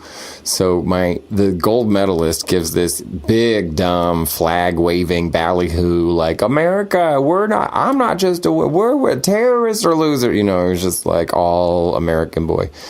And Rick Perry kept, because he has there's rumors that Rick Perry's gay, but I don't think he is. I just think it's funny that there's rumors about this conservative son of a bitch. But why don't you think he's gay? Well, he's married with kids, and I just don't think that he's just like a sassy Texas man. I think I'm just more conspiratorial, even though I don't really believe in it. But if it was outed that they're all satanic pedophiles, it's probably. I actually believe that more than I believe that he's gay. I believe that he's part of some like satanic pedophile ring for sure. Yeah. But he's just anyway. He was chatting so much on the stage to the swimmer. He's just yucking it up with that guy. They were like, ladies and gentlemen, Rick Perry. He literally Rick Perry like had to like do it twice, kind of a thing. He's so dinky, like he's a dingling. I love it. He was there when I was getting my citizenship, or when I became naturalized from Canadian citizenship. I've got both. I've got naturalized. Yeah, natural. I've got Canadian citizenship and U.S. citizenship. I still got to renew that passport. What is that? Yeah, but I had no idea you were Canadian. We go to this big auditorium to get our certificate. They give you a flag. Yeah, you get a little flag and, I forget, like sticker and a certificate that says it. And they have all of us in an auditorium. You have to wait in line, get your paper, and sit down. It's just huge. They give a speech, and then we have to clap for each other by country. And so it's like, okay, Algeria, Bulgaria, Canada, like a little bit of claps, and then we're going through all the letters, and then they skip Mexico. What? And then I go, why do you skip Mexico? And then I'm looking around, I'm like, oh. And then after he gets to Zimbabwe, and finally Mexico, yeah. And then just goes nuts. It went crazy, and it was so funny. But yeah, Rick Perry gave a speech during that. I don't remember what he said. I bet it was bad. Yeah, his hair is very. His hair is exactly that shape. There's no other geometric form in the cosmos with that shape. It's the perfect politician hair shape. My hero, Molly Ivins, Makes You Recipes, called him Governor Good Hair. Oh, Governor Good Hair. Yeah, she was a political writer. She'd say shit like, Dan Quayle was dumber than advertised. Like, she just had good little kind of Texas colloquialism. Dan Quayle is a dinky name, isn't it? Terrible name. Yeah, Dan Quayle. And he got mad at Murphy Brown. Well, to get mad at a TV show, they made fun of him. Because remember she was a single mom. She got pregnant out of wedlock. And that's what she got mad at? Dan Quayle was like, this country's going to hell in a handbasket. We've got this. We've got fatherless homes of Murphy Browns on TV. And so then on the episode of Murphy Brown where she has the baby, at the very end, there's just like, you just hear this like report with like, this morning on the White House lawn, a truck full, and you see a truck pull up to the White House and they just unload all of these potatoes. Because remember he couldn't spell potato? Do you remember that? Vaguely. He was making an appearance at an elementary school, and the kids were having a spelling bee or whatever, and the kid spelled potato with an E at the end, and Dan Quayle goes, got it right, or something dumb, but it was like, he didn't know how to spell it. I don't think it has an E at the end. When I thought only plural has E. Correct, yeah. Oh, so he said right when it's an E. Correct. Okay. God bless him. Yeah. Those were the days. Him and George H.W. Bush were a really wimpy combination for president, vice president. They just never... But that's after Reagan, right? Uh-huh, yeah. And then people still liked Reagan at the time. People still like Reagan now. But I mean, the majority of the voters at the time. I mean, clearly they did, but it was landslide, wasn't it? Reagan had a crazy vote. He won. He's, I think, the last. It might be George H.W. Bush is the last Republican president to win the popular vote, also. But Reagan, the first time, won the Electoral College easily and the popular vote. But the second time, his popular vote like doubled or something. It just went through the roof, and then his Electoral College also went up. But his second term election numbers are huge, because I don't think like recession shit hit till the late 80s and stuff like that. But no, it's funny people talking about the school shooting in Florida and how mental illness is the real culprit is the real murderer. But Ronald Reagan, all these Republicans who don't want to reform any gun laws because they're taking NRA money and blah, blah, blah, blah, blah. And they suck Ronald Reagan's dick to this day. That's why they like Donald Trump, is because he's sort of Ronald Reagan-y in that he's a personality, he's kind of famous. He's an actor. Right, all that bullshit. Anyway, Ronald Reagan shut down all the state schools. You talk to anybody who grew up in the California when he was governor, and that's what created a homeless population, and that's what also, like, he did it when he was governor, and then when he became president, he did the exact same thing nationwide. And so you have all these, you know, institutionalized people that have been turned out, / you don't have the care, the funding. What's state schools? It's a crazy house. It's a nice way of saying the Looney Tunes state school. So he just got rid of them, so then we have like more mentally unstable people just out in the open. Yeah, you turn them to the streets. He shut them down because of budget reasons, so that whatever. the oil companies could have more oil. If I'm going to criticize stuff, I should probably say it right. Yeah. The oil companies. All companies. Or that's a Texas way of saying it. It's still right.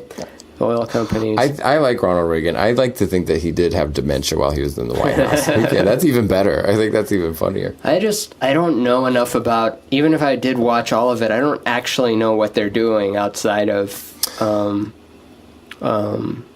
you know, what they broadcast. And what do you mean? Just what the lives of these various politicians and what they're really like, what they really believe in. I think they're all closeted coke dealers, to be honest. I do. I think they're all a bunch of like Nancy boy like blow sliders. It's all satanic. It doesn't matter what. Anyone who wants to walk that walk and get into that like life, I think, is immediately satanic. It doesn't matter. There's no proof. Like when you go down the conspiracy rabbit hole, and there is a lot of thin soup with bad, ominous piano music and just zooming in on photos and saying they're shapeshifters and stuff. But it is odd. Like, why is there a pyramid with an eye on the top of it on our money? And why is there a pentagram in Washington? And why is all like what's Yeah, my mom was the one who pointed it out, and she's not really a critical person. And we were at church, right? Methodist, super easy, nothing, very non-committal when we were growing up. And did you go to church when you grew up bringing that bullshit? No, I grew up with, like, my parents are both engineers, love science. I guess religion on my dad's side would have been, like Muslim 2 generations up, and then my mom Baha'i, which is like I know all about that. Yeah, the Baha'is is what the Muslims were. Do you know what they did to them in Iran in like the 40s? Not the 40s. I know the 70s, but what happened in the 40s? They would chop off the bottoms of their feet and make them. They would weld horseshoes to their feet. And just force them to run. They did all kinds of fucked up torture shit. The Muslim did to the Baha'is? Because my world religions teacher was a Baha'i, and she acted like nobody knew, which was really funny too, because at the end of it, she'd be like, can anyone guess my religion? And we're all like, Baha'i. But she passed out a lot of literature on like stuff that they, like, I think were, you know, why they fled Iran in the 40s and then again in like the 70s and 80s. Her husband, I think he was like a political dissident because it was a cartoonist or something in Tehran, and then they fled to Germany in the 80s, and then the Iranians were getting persecuted there, or I don't know, harassed, blah blah blah blah. That's a weird thing when cartoonists get murdered. Bombed or murdered or something. I like the Baha'i faith. They have really funny promotional videos. I know surprisingly little about it, and I've been told about it, but for some reason I don't hold on to the knowledge of it. I know it's very simple, it's good and evil, and then it's like when science and the church disagree, go with science. It's like pretty reasonable, very lose good good-natured type of thing, very not dogmatic, from what I understand, which is probably why it gets... I'm not kidding at all one bit when I tell you that this lady, she taught us, she basically just showed us bullet points of all the religions. That's how she taught, right? She just did these kind of like Googleable glossary of each world religion. And she was in the middle of Buddhism on the overhead projector. So she's showing us all this thing, and a fucking fly lands on the projector. And she goes, bam, and smashed it and killed the goddamn fly while teaching us Buddhism. I was That's awesome. Am I the only one who gets this? No, nobody was awake. It was so funny. That's cartoonish. She was cool. She came to some music shows of mine, and then invited me over to her house for dinner, and I had honestly the best meal of my entire life. Did you ever bring up the fly again? No, she had a weird, like, she was still teacherly. She wasn't personal. She had, like, and I remember playing with her kids and talking to her husband. She made everybody shut up while I played a song on the piano, which is the most awkward thing anybody could ever do. You don't want that. That's not how you want to do it. You know, you want people to want it. What's the worst you've ever been? I mean, obviously, when you ask a question, you have your own answer. But what's the worst? What's the worst way you've ever been brought up on a comedy stage? On a comedy stage? Yeah. Or music, too, whichever one's worse. It actually just happened. I did have you ever done college stuff? Oh, have you ever done those? Oh, those are the worst, especially if you're in the cafeteria and you're just standing And all on the a lights lunch are table. on. Yeah. So I followed The intros are too long. They start with your name. Right. Daniel Rugg Webb is a comedian who's been featured on the Moon Tower Festival in Austin and is very funny. You can read his... And then they bring you up. And you're supposed to say it at the end. Like, right. Don't... Daniel Webb. These kids. This was recently. And, like, I'm a bit of a... I pill to swallow at first. You know what I mean? I think anyway, so it was a band. It was a dude. You think you are? Maybe, I guess. I think I'm to some people. An adjustment, I think. It was a kid on a microphone who had like a computer that he was doing whatever on, and a live drummer. It was just the two of them. And they got, it's 1,000 kids. It's a room of seated children. And they get up, and 500 of those kids go to the front of create a mosh pit of sorts, and are like, hey! And whereas the hosts in between had done exactly what you just said, which was like a big, long, blah, blah, blah, blah, blah. As soon as the band's done, they're like, all right, if you're going to like that, you're going to love Daniel Webb. And so I literally got out there while 500 kids are going back to their seats, and nobody's listening. Damn. Right. So that was, I remember I had big press-on nails. I was like, This is in Texas? No, this was in Connecticut. Connecticut. I was like, I can't believe I put my nails on for this. It's like, I fucking glued this shit to me today. You can't even say it. What was yours? What's the worst way you've been brought up? So, Normal, the North American, what does it stand for? National Organization of Marijuana Law Reformation? Normal, of Reformation. Let's see. National Organization Reformation of Marijuana Law. Which is weird that they use marijuana, because marijuana was used... The real name is cannabis, but marijuana was used so they can blame Mexicans and blacks for raping white women back in the William Randolph Hearst propaganda days. But I digress. But anyway, so our late friend Monty Seitz, Montgomery Wayne, the outlaw. I like that guy. Passed away in 2014. Was it 15 or 14? I think it's 14. Yeah, it was somewhere. My brain is getting old. But so doing a show for them, he would book comedy shows for them, and they would have announcements because they're an organization about law reform. And they made the guy goes up before announcing me, reading like, recently there was a pullover stop on the way to Dallas where two females aged 18 and 19 were pulled over and were subjected to a full cavity search on the side of the road with no warrant, and the officer conducting the search used the same glove for penetrating the second woman in the search. So she's basically describing, assaulting these women. Right. Yeah, full cavity search and not changing the glove in between searching them. And coming up next, we now have a comedy performance from Mr. Ramin Nazer. Oh, and then I just go up there after, like, he had just spent 5 minutes making everyone go, like this, painting this really, like, right. shocking of an assault, a pornographic assault. Yeah, I forget how I did. I think I started bad, and then I won him around because I had to address that I'm following that, but it wasn't fun following it. Monty and I hosted an open mic at some place, and one of them was a midnight open mic, which is agony. And then Monty was he was enthusiastic enough that he didn't mind when 30 people wanted to sign up. And I'd be like, Monty, I don't want to host 30 people at midnight. That's awful. And one time I had a whole bunch of fun with it, right? I had a great time. And of course, you have to give him a ride. So I was giving him a ride home, and it was raining. It was pouring and pouring and pouring. And we're sitting in the truck, and we're just smoking. And he's like, I'm at his door, right? Or at his house. I'm like, well, Monty, I know I'm kind of a bitch about it. I'm sorry, but I had a lot of fun tonight hosting. And he goes, yeah, man, you just got to remember, it's not always about you. Thanks for the ride. And he got out. He said that? Oh, yeah.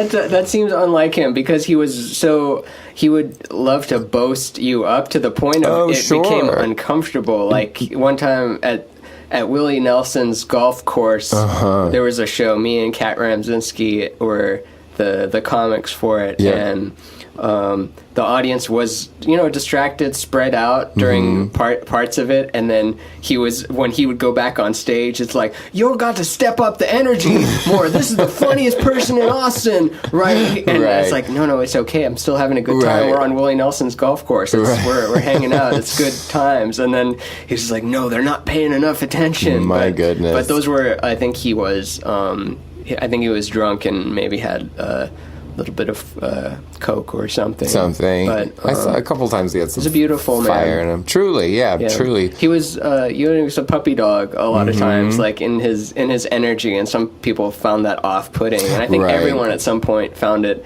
a little off-putting, as you would also with a puppy. But I think we also loved him very much. He was like just this. Just really positive energy of the scene that was lost. People don't trust that kind of niceness because it's burned them too many times, or they just think there's a motive or there's a bad reason for it. They can't take it as genuine. Well, probably because of what you said, or they don't act that way. You know what I mean? I think it shows he was so vulnerable just because of his family situation and everything like that he knew. The comedy doesn't matter, but it's all that matters, so he could kind of walk in between that. He was kind of magic-y. His wife was in a car accident, right? Is that what it was? I don't know if it was that. I think his wife was in some kind of accident, just completely physically in a vegetative state, and I think... that was really tough. Of course, it's tough having someone still there and then not be there. Teenage kids and had a whole family and to take care of. And then, did you know Andy Ritchie at all? I did. Just while we're on the topic, I just realized that we're talking about people we love that have died a lot, and it's I just figured I'm into it. Part of my brain is when I'm talking to someone, I'm like, what am I going to write as the description for this, which is not good because then that's taking me out of the present of this, but also I think like why not stick to the main things that we're gravitating towards? But with Andy's scenario, Andy kind of brought to the forefront of my attention that you can do nothing wrong. Like so many, you get a cancer because of a certain behavior, or you're being reckless, or maybe you were born with something. But his brain tumor showed up just out of nowhere, not knowing what caused it, and within 1 year of the symptoms, he was gone, even after raising over $100,000. Like Tosh.0 raised money too. We all gave in money. It was a really successful campaign to do the really tough surgery, and they did it. And it was one of those ones where it's only, I don't know what percentage, maybe like 80% chance of it going well, or it might have been reversed. But he didn't make it after that. So just a year after, for no reason whatsoever, just brain stops working. Yeah. I'm so scared of brain stuff. I mean, I'm scared of everything, but that one really scares me. Because it's everything at that point. If your hand works and your brain doesn't work, what are you going to do with your hand if the thing, the hand is the subset of the brain? If you're working... I'm afraid of it as much as drugs and alcohol as I put it in my body. I'm afraid of like a brain surgery changing me. You know what I mean? I don't want, because it's the same as same with my hands. Like my hands sweat. I have sweaty hands, and people are like, "There's a surgery you can get for that." I'm like, "Yeah, but what if that glitches up something else?" You know, I don't want. I'm really big on maintaining dexterity. You have warm hands too, which I think is good. I've got cold hands. Well, I'm death. If you introduce me on stage, there's sweaty and cold. So every famous comedian I've ever worked with or anything has always gotten a wet, cold hand from me, which is memorable in the worst way possible. I try to do the hug on stage when I can. Yeah, I'm scared to hug people now. Why? It's different out here, right? Yeah, well, just the thing, everything. I don't ever want to hug someone who doesn't want to get hugged. Oh, yeah, those people are so silly, aren't they? You know, I get people have a personal space, I get it, but I'm also I'm not trying to creep, but I don't want anyone to ever think I'm creeping. So I don't hug people right now. It's scary. Yeah, that's sad. We need sad. We need touch. We're touch starved. Yeah. Or maybe you and I aren't touch starved. Yeah. Maybe we are. Well, But we come from a small town. Austin's a small town, so you know people there. It's just a little warmer. I think Texas hospitality is a thing. I remember someone from the Midwest visiting Austin, a comic. I forget their name, but they pointed out, they're like, y'all, or they didn't say y'all, but they said, you guys hug a lot out here. And I go, we do more than regular. And I guess we just, looking back, yeah, it is. And not even just man-woman thing, just anyone, old, young, anything. It's like, hey, what's going on? You do Boy, the half thing or all the way in. Yeah, it's good for you. I don't know. I used to think when I used to get more massages than I'm... Professional? Both. Unprofessional? Both. What's an unprofessional Those massage? are the good free. That means free. Oh, just a friend doing it? Yeah, when I'm not paying for. And I think I used to be more psychic. Because you were more connected. Yeah, I think just you're more... oh, yeah, that's what I was going to say. You're more electric. My Ukrainian Orthodox priest friend, the sundial guy, he thinks... He believes in everything. He has alien stories. He has every kind of story. He believes in ghosts, and he believes that, you know, death is usually accompanied by a traumatic event or some kind of high physical event. You know what I mean? You mean it's very rare that you just go in your sleep seamlessly? There's some trauma involved. Correct. Or you're going through something on your way out. Yeah. And he's like, you're all electricity. Your heart, your brain, your nervous system, everything's electricity. Everything's electric. And so that does create energy. And it's like, and that can be there is residualness of that well after the whatever event that you're gone. So he's like, yeah, I think that hauntings that's why you can detect disturbances and blah, blah, blah. That's why they're wearing old clothes. Sometimes they've been around for a while. You get that. Have you seen the George Harrison documentary by Martin Scorsese? Favorite. No. So the George Harrison documentary. He's my fave. He's your favorite Beatle or favorite everything? He's my favorite Beatle too. He's my favorite Beatle. Yeah, he's the best Beatle. All of it. He's too cool. So he, two very cool things I loved about that documentary. One is when I'm trying to figure out which one to say first. Who cares? I'm just going to go by flow of feeling it. So his wife, I think Olivia, is that his wife? It doesn't matter. Whatever. You can look all this stuff up. Barbara, who cares? Just look up the thing, and then you can have the correct symbols and mouth thing. The idea is what's important. His wife was saying, well, when he passed away, let's just say you wouldn't need a light.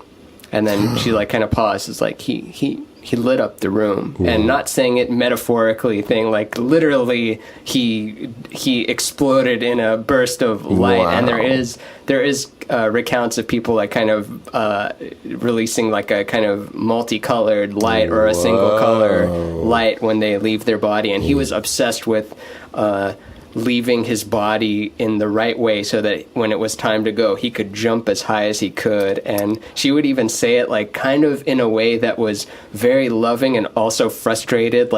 He was committed to leaving his body the right way. Just when the time would come, nothing was going to stop him from leaving his body the way he wanted to leave his body. Where does that come from?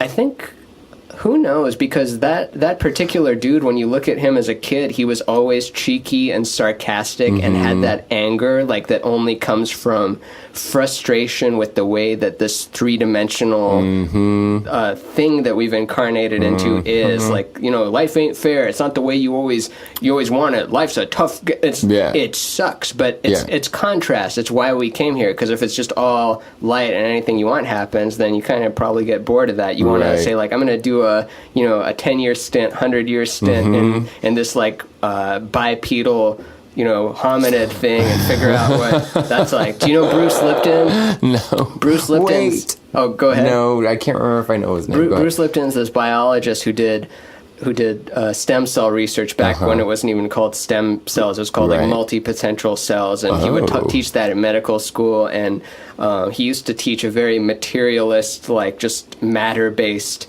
science. And then in studying the way cells work, and when you cut off the receptors of cells, they don't have behavior anymore. He basically comes to this conclusion that, oh, I'm not even in this thing. I'm a frequency being picked up by my cells and playing out through this body in this virtual world, and we're here to experience and love and create. And then he's like, well, if I'm a spirit and having a body, then why have the body? Why not just have the spirit? And then his cells like told him in this vision, like, well, if you're just a spirit, what does chocolate taste like? And he goes, oh shit, it's the combination of these receptors with these interactions doing it is this like matter. That's what chocolate tastes like. It's the combination of having a tongue that converts it into that signal into that matter. So that's why we have all the stuff, is to have that type of... That makes me not know how to think. Do you know what I mean? That makes me start. What do you mean? It's like if any original thought after that, I'm just like, well, what part of how it's not contrived, but what part of the process is this? You know what I mean? Where it's like,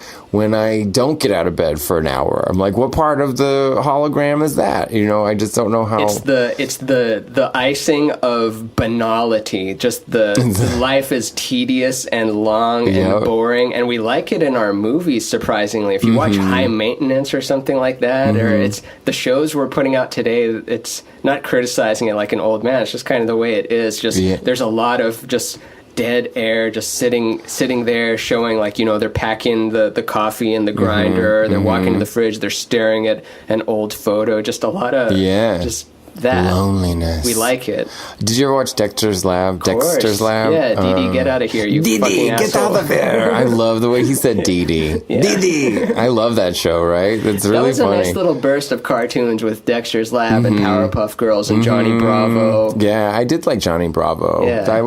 That's when I got into Space Ghost. Same like block or whatever. But there's one episode of Dexter's Lab where they do like a Charlie and the Chocolate Factory ripoff. Did you ever see that? I think so. But instead of Willy Wonka, okay, so you get a golden diskette. So for the children at home, you had it's like a floppy disk. So that was your ticket to get into this, I forget, some famous scientist's like factory. And Dexter needs to get it. Dexter has to see the secrets. And so the scientist is, instead of it being like a Willy Wonka, he's a Steve Hawking. He's this invalid that floats and has a robot voice. And Dee Dee is, of course, on the tour, right? And so it's just like Willy Wonka, all the kids fuck it up and they don't know anything right. But Dee Dee, in her non-science-ness, in her silliness, her kind of falderall existence, explodes the laboratory, but also explodes the man out of his invalid space vehicle, because she shows him that he had relied only on science and hard numbers and his brain, and had negated needing his body, and she blew his fuse, Dee Dee, and he walks again and he runs off into the sunset like a Looney Tune, and all the scientist kids, Dexter included, are like, they ruined their hero. But I like that. It was a cartoon teaching kids to like, you need science, but you also need to go out and play. Yeah, it's the balance of both. You need... That's why I had ice cream and pizza for breakfast today. Hell yeah. Do you feel good after you do that? No. Because I've learned recently that if you do high protein breakfast, you're less anxious throughout the day. It's just not there. I'm usually, honestly, a fruit and coffee person. That's not bad. No, I'm a healthy protein, person. But it's still good. I think somebody told told me is that you eat fruit in the morning because your body just like the water is good for your body in the morning. It's mostly water. Oranges. And digests easily. Has sustainable sugar or something. Oranges are my favorite fruit right now, but I feel like every time I think of a fruit as my favorite, it quickly falls out of favor, and I don't want that to happen because out here the oranges are real good. Yeah, it really depends on the season too. Like, you know, the strawberry might be your favorite, and then the strawberries suck for a month. Yeah, it's all white. The secret to an orange is you have to. Do you keep your fridge cold? I know that's personal. Parts of it. I keep mine very cold, and you put your oranges in there and keep them in there for like 3 weeks. Let them get. Why is that personal? I don't know. I don't know what you keep in your fridge. Does this object you own like sustain a certain temperature? I don't know what I put mine on the coldest. Unless it implied like that I keep severed heads in. That's what I was trying to get to. I was like, I don't know what your body parts are in the freezer or something. You want to keep them in like an edible thing. They're hard to thaw. Company might come over in the middle of that. But oranges, keep them in your fridge for like 3-4 weeks cold, and then just eat them. They're so good. Oh, that does sound good. Nice and chilly. I like to put cookies in the freezer. Oh yeah. Oreos in the freezer. Girl Scout cookies in the freezer. Girl Scouts in the freezer. Bananas in the freezer. Blend it with a good blender, and you have one ingredient vegan ice cream. Ooh. And I'm not even vegan. Do you want to know a trick? What? Yeah. Frozen banana, fresh spinach. Do you have cashews? And then, like, that's the exotic thing. You have to get that shit. Okay. Fresh spinach, cashews, and then, like, a soy milk. It's a fucking milkshake. Oh, that's good. Little blueberry. Yeah, the spinach just disappears. It's so good. I feel like I fuck with is the new thing. Like, people say that it'll probably be really old and tired out because commercials are going to start saying I fuck with blank in probably 2019, and then we're going to be done with it. My dad at Christmas said YOLO and smiled like it was the most crazy. He goes, YOLO! And then just waited for the, like, praise, even though it was perfectly outdated for something your father says. It was brilliant. YOLO. Right? That's 2013? That was the first thing that made me feel old. I feel like decades are becoming years. I don't know if it's happened yet, but there's been this... So the 50s, 60s, 70s, 80s, 90s are clearly defined decades. 2000 with... reality TV and NSYNC and Britney Spears and whatever. See, I think they're late 90s. The Britney Spears stuff. Okay, well, I don't know. Early 2000s. What is it? Linkin Park. Yeah, it's not that. Or the Killers, or that maybe shit. Maybe because Ferdinand. It's a who cares decade, but maybe not. Maybe it's just Beyonce. That's kind of when she was it. But do you feel like it has a defined essence? It doesn't. I think it's very mealy. I think because the internet. Kind of blended everything together, but now everything is speeding up so that years, maybe you can only tell looking back on it, because I don't think people in the 50s talked about decades, did they? Well, I don't know if they reflected. I mean, yeah, you did, because if you look at radio shit I listened to from the 30s, they talk about, I don't know, like turn of the century stuff, because that's how they made the old people feel old, you know. But did they? Were they specific in the? They wouldn't have. Okay, we're having a 30s party now, and the clothes was this way because you didn't have that access to look up what it looked like. I think they were eras. I think they called them eras or whatever that was. I think what the internet and everything is doing is it's not homogenizing it, but it's just there's like fashion is something I'm like, how is there ever going to be any new, you know what I mean? Now it's just like people are, it's the 90s are back, the 80s are back, everything's back. But if it's either that or you look like a space, you know what I mean? You know, it's like you're either this futuristic Katy Perry looking plastic thing, or so I don't know how. And like music, the same. You know, there's just too many people making too many things that it's all that kind of finite. I don't know where it goes, but it's too blurry now. It's less defined. Can there be a shock rocker that's like Marilyn Manson? Or that's kind of seen as, it's just Marilyn Manson. Well, the other thing is people don't like, everybody has to be super young. You can't now. Yeah, I think it's worshipping youth culture. You can't have, I mean, it's hard for me to think that like bands and stuff that I love, they're all basically in their 20s when they're at their prime, you know, but even still, it's like you have to be a Kardashian if you want to be like a big thing. And that's just part of a machine that's... It's, well, I mean, it is all the, you know, it is all the machine. This is the machine. You know, it all is. It's all... do you remember there's a really good Bjork song. Sorry, I always talk about her. No, you've only brought her up once. Okay, good. There's a song where it's about a woman who lives up in the woods and stuff like that, and she sends the people in the city, she can't understand them, so she sends these bugs to go down into the people's eyes and go in between their eyes and go na na na na na na na na na na na na, just to fly in their face, just to kind of zap them out of their cityness. And I think that's what I think. Which video? It's called Isabel. Isabel? I'll check that out. You need to... Her explaining it is better than the actual video when she just talks about it. Is she the only famous artist from Iceland? She's the biggest export. When I was there, I had a dancing party with some friends I met named Erla and Vigdis. Erla. Erla, E-R-L-A. Erla is an artist. She's a painter, and she has this bed... it's its own room, like the mattress is the I've room. always wanted to do that, but I've never done it. Check this out.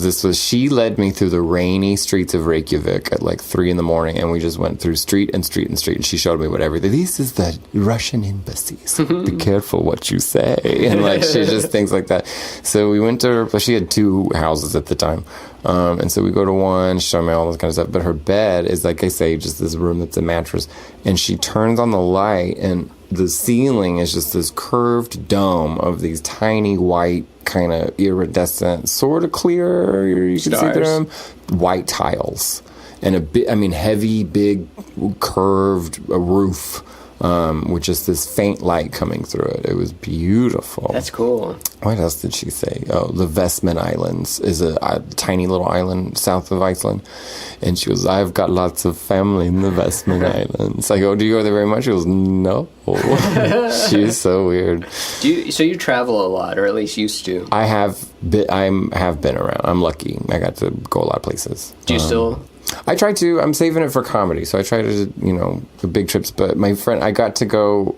A friend of mine flew me to Paris last summer for a few hours. So I left. What? I left L.A. on Friday at 9 p.m. Doesn't the jet lag make it worthless if you're just there for a few hours? Oh my God, it was great. My brain felt so good. I must say it's because I traveled.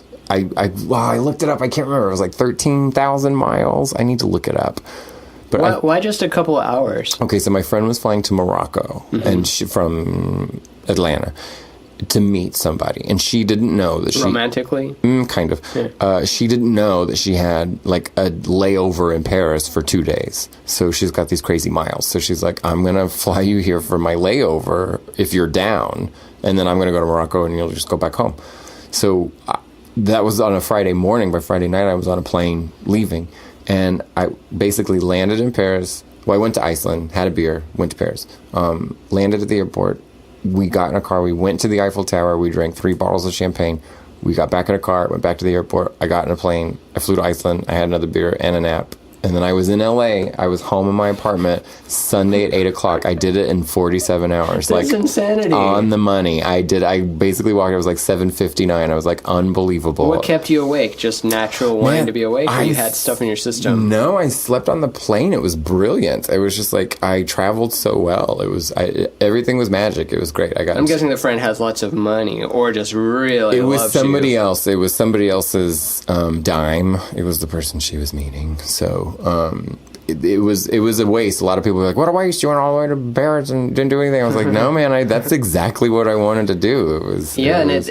Having the time limit makes you treat it was more flip. important. Yeah, it was a real flip. It was fun. And it's that story of the guy on the tree being chased by tigers, and then there's a woodpecker gnawing away at the branch, and then he looks at the strawberry, and then he eats the strawberry, and it's the best strawberry he's ever had in his whole life. Poof! There you go. It's like some representation of the future is the woodpecker time and life is coming at you. I don't know, some beautiful metaphor is what it was, and there's strawberries in it. I dug it. It woke my brain up because I forget it's important to go places. Yeah, traveling is psychedelic in nature. It dissolves boundaries of what you think your bullshit is. Like, I get so caught up in my life in this room, the Post-its I put up of the stuff I want to do, and I didn't get this done this day, and I should have gotten this done last week, and then you leave it, and it doesn't even exist anymore. You can't touch it, and you're still there, and it awakens something in you, and that, like, no, the thing that you're attaching yourself to is not all there is, whether it's your life or your friends. I like being in the small box, you know what I mean? I really like being in it. Oh, yeah, it's home. Yeah. But you have to leave home to get out. Appreciate home, yeah. I do love this West Coast living because I drive to Malibu just to stare at the water for 30 minutes an hour. It's beautiful. It scratches that itch for sure. But yeah, and just not being somewhere that's not flat. Maybe I was just in Texas for too long. That's me too, though. Texas, Exactly me. Texas is refreshing when I go visit it, and it's so open. Yeah, then that sky. becomes refreshing. But as a place to live, at least right now, I love the hills. I love looking out my window. Sometimes a car is driving 45-degree angle down a hill, and it looks like a diorama. Like, why's that car doing that? I said, because it's hilly over here. I forgot. Have you been? Did you ever go to Alaska? Have you ever been? No, up, I want to. Up there. A friend of mine stayed there for a little bit, and I was supposed to Leah's go visit up there. him. Leah Moss lives. That's right. She lives in Anchorage. She's up there. She's bought my book before, so I sent her a book. Oh, is that crazy? You sold a book in Alaska. I love that. That's amazing. Oh, I've sold. Actually, it makes me. That one wasn't that expensive, but some places, like if I send it to Israel or something, and it's like, I didn't configure the shipping right, and it's going to cost me $20, and the person only paid $5 for shipping, but I still. I'll leave a lot of money on the table just to kind of be a good businessman. I really believe that, you don't start a good business by nickel and diming people. You give people, like, if something gets lost in the mail, I never question it. I'm like, I'll send you another one and a free thing for the inconvenience. Please don't abuse this if you're listening to this and you're trying to scam me. One dude scammed me. Fuck that asshole. Nah, that never doing it again. Never doing it One again. guy did, actually. How did he scam you? Well, and how do you know? On Shopify, there's a little thing that gives a notification if the card might be fraudulent. And some orders I've had the little warning, and it was from friends, and I knew they wouldn't fraud me, so I'm like, it's just telling the algorithm wrong. Maybe they hate Discover cards or something. And then so I learned to just ignore the warning, and then I got one that wasn't a yellow, it was a red warning. So the yellows were the ones I ignored, and then I got a red warning, and I go, whatever, I'll just send it to the guy. And then in less time than it took to ship the order, he had done a refute, like, I want a refund thing, and then in having to do the refund, I have to pay the refund plus $15 of penalty thing. And I had sent him the stuff, and it was a different name shipped to than the Where was card. his location? Here in West Hollywood. I'll look it up and out the piece of shit. In West Hollywood? I'll out the piece of shit. Let's go in right now. If he has 2 Ramin Nazer books in his place. Yeah, but I don't know. So I just kind of let that go. I was upset about it for the day because it was one of those tough months where, because the way my little business works is I'll sell stuff, and then sometimes I'll sell out of a book, which is good. That's exciting. But I have to order more of the book, and in order to be able to actually sell it, you can't just order 10. You have to order another inventory of it. So then that puts me in very little cash, because I use all the cash to have those books, hoping that I'll sell more of the books. You can't eat the Girl Scout cookies. You have to sell the Girl Scout cookies. Like, for example, that Hay book that's hiding behind campaigns for future people, I've got one of those left, so if someone orders 2, it's like, oh, god damn it, now I have to reorder it. But it's like, I hope no one orders this. Guys, get them while they last. Get your copies of Hay. But no, I appreciate every single order, and that I get to do this rather than go sit in a building, because it's depressing to me to sit in a building. If you're sitting in a building right now, not walk out, because you might need the money. I miss the steady paycheck for sure. But I miss shopping, I miss shopping for stuff that you don't really useless need, because you're getting paid by just going to a building. You might not have your best work output, but you get paid by going there, by showing up. I learned most of my jobs have been waitressing jobs, mostly restaurant jobs, and so the work nightmares you're going to have about that are pretty universal, typical. It's just a nightmare shift. Is there ever a day in serving where nothing goes wrong? Yeah, there's great days. There's really fun shifts and stuff like that. The best thing is if something goes wrong and you recover.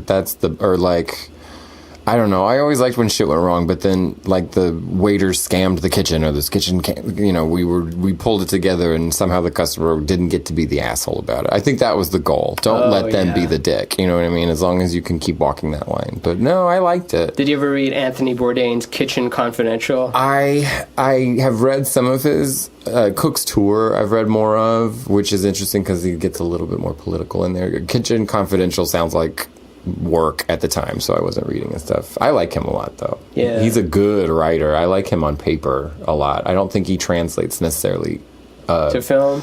When he's just talking and being himself, he's fine, but I think on paper he's just funnier. I think he's just a little bit more intellectual. Oh, he would probably hate to hear that, because I remember him one time saying he doesn't like seeing his big dumb... Everyone calls their head their big dumb head. Yeah. It's that humble brag thing. Rest in peace, Harris Wittels, who coined the term humble brag. Big dumb... Oh, not big dumb head. Or he might have... No, he didn't coin Big Dumb Head, but he wrote a whole book about humble bragging, which is a real person that's made that up? Yeah, Harris Wittels. He's a comedian. He wrote for Parks and Recreation. Okay. He died in 2014 of a heroin overdose. Yeesh. He was... I think he talked about doing heroin on Pete Holmes' podcast. Mm-hmm. Oh. You Made It Weird. I'm going to be on that on Thursday. I'm doing it on Thursday. I don't know when it airs, but I get to be on that podcast. That's exciting. I'm super excited about it. It's That's like the exciting. Conan of now. Yeah. Like Letterman right. is Mark Maron. Don't you miss Letterman? I loved Letterman. He's still on Netflix. Yeah, but I just liked his dumb show. Yeah. I don't have Netflix either. Oh, yeah, it's too serious now. It's just George Clooney talking about helping sex trafficking victims. Well, and Dave Letterman is a good interview. I don't know, I think he has a good rhythm with people. He's got the best. Yeah, and he's he kills that me. Goofy.